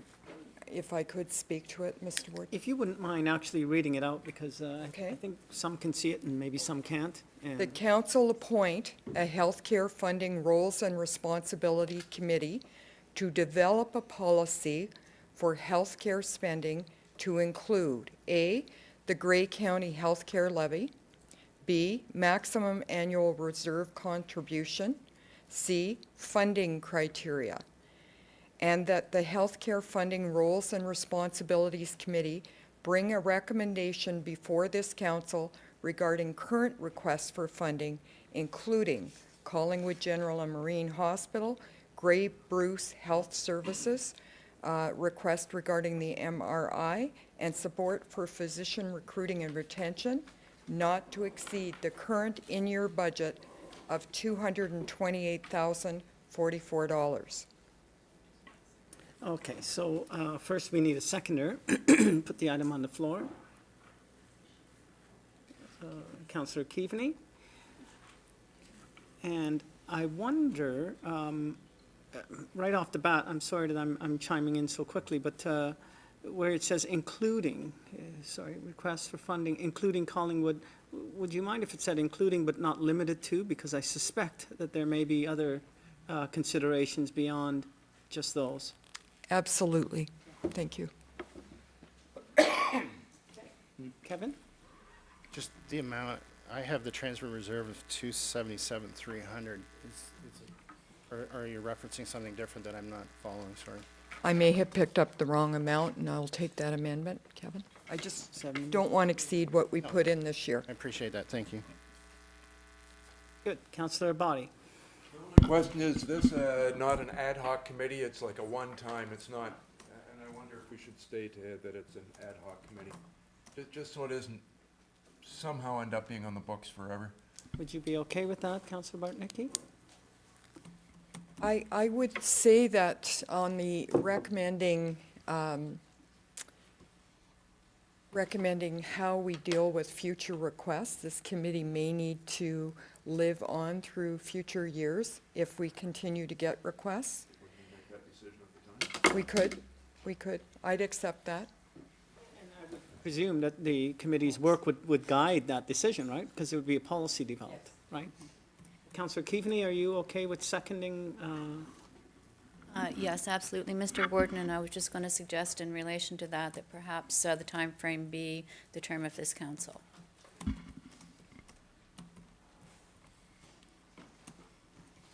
do you suggest? Oh, I see what you're saying, that, I was thinking that this was going to be a group that would get together, create a policy, and then come back. I didn't think it was going to last for the entire term of this council. Yep, and I would be fine with that. I'm just thinking, the physician recruitment and retention, we're really just getting underway with that, and that's a pretty big project and might need some ongoing support, but I'm open either way. I think if we had the ad hoc, I think that's probably sufficient to suggest that it's time limited without placing a specific time on it. I had Councillor Desai. Thank you, Mr. Warden. We received a letter this morning at our desk from Grey Bruce Health Services, and it says right in the first paragraph that they were unaware that this report was coming forward. I'd like to see if my colleagues would be okay with deferring passing any motion on this until as early as next council meeting, where we could maybe get a presentation from Grey Bruce Health Services on the various issues that they've brought up in the letter and possible solutions that they envision in how they'd like to work with the county. I'm wondering if council's leaning towards the establishment of the ad hoc committee, that stakeholder engagement might be part of that committee's work, and then there would be an opportunity for the various corporations to be able to speak and inform the committee's work. I would worry about a sense of fairness if we started to bring people forward in delegations and didn't ask them all. Councillor McQueen. For that explanation, I think that sort of makes sense from the follow-up there. My question is how many on the ad hoc committee? I'm hearing that council would staff would develop a terms of reference and bring it back. The reason I say that is when you mentioned the hospital funding and the historical part, but then you talk about doctor recruitment, it gets more broad base. So then you're looking for a bit more broad base, and also I certainly support the idea of that committee also hearing from different stakeholders too. But that was my. Okay. Councillor Bartnicki. In bringing this forward, I'm very conscious that we are going to see a number of changes coming out of the provincial changes around healthcare. We have 3 requests before this council that are pending now for funding, and my intent was that this committee would be able to set a policy that helps us all with criteria. We could have, if we open this up, I'm sure we could have 6 more claims. The letter that comes before us this morning, the notice for this report is at least a month ago. And I am very well aware, I would like to say that I'm very well aware of the MRI request. And I'm well aware that if we don't do it here, we all go to London if we need that service. So that's just part of what this committee would discuss in determining, do we fund these requests and for what reasons and for what benefits or not. Okay. Looks like we've exhausted, Councillor Klumpus. Thank you, Mr. Warden. Certainly, I think this is timely. We certainly need a policy in this regard. Traditionally, it has been a policy focused on capital expenditures, and that has been the way that we have used that public money. In terms of the specific reference to physician recruitment, that's an operational issue and is a softer side of support. Equally important, yes, but there are things in play now as a result of a forum that was conducted on April the 9th by the Southwest LHIN that spoke to that issue of changing norms coming forward and physician recruitment, but not only physician recruitment, but a healthcare workforce and the impact that we have with a reduced workforce. And so I'm just wondering about the parameters of this and responsibilities for this committee going forward. If this is indeed something that we should be looking at, then maybe it should be specified as in terms of a workforce application or study for that, as well as from delineating it from the capital expenditures. I'm just not sure how this fits at this stage and how we would come up with a policy that would encompass all of that without understanding what is happening through the proposal coming forward from the Southwest LHIN, for example. I do know that that report out of that focused discussion on April the 9th is due imminently. I thought it was going to be this week. with some recommendations coming out of that in terms of what their responsibility would be. And that information would very much impact the workings or the information that this committee would be receiving. So I don't know how to not stall this, but certainly make sure that in looking at the whole problem, that particular aspect of it is considered as well. Do you have any thoughts on that? I think we need to have the discussion, really to understand. And as you're saying, we don't have all of the information, all of the things about what's happening with healthcare funding and the health teams, and all of that is still to come. But we do have an immediate need, and so if there's an opportunity to bring some people together and just make a good decision about what we should be doing with the ask from Collingwood and the one from Owen Sound, at least we could deal with those things in a timely manner, and then more information will be available to us, I'm sure, as things move along.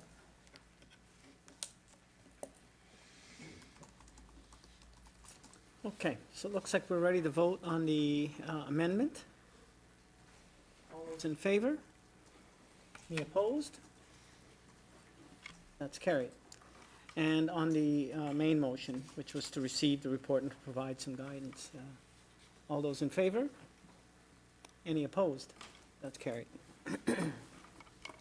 Just like to acknowledge Amy McKinnon sitting here at the back. She's the executive director from the Owen Sound Regional Hospital Foundation, and she was very helpful in getting me statistics for the Owen Sound, the Grey Bruce Health Services sites. So she was interested in listening to this conversation, but I just wanted to make you aware that we're sitting here today, listening to this conversation. So, Thank you for attending. Councilor Mackey? Kevin, I just, it was already mentioned, but the report was really helpful, sitting, reading, when I read through it last night, all the stats you did, so I appreciate, all the work that you did to provide that for us, because it certainly was helpful and will certainly guide the committee going forward. thank you. Appreciate it. All right, so I think this would be a good time for us to take a break, get some lunch, and come back.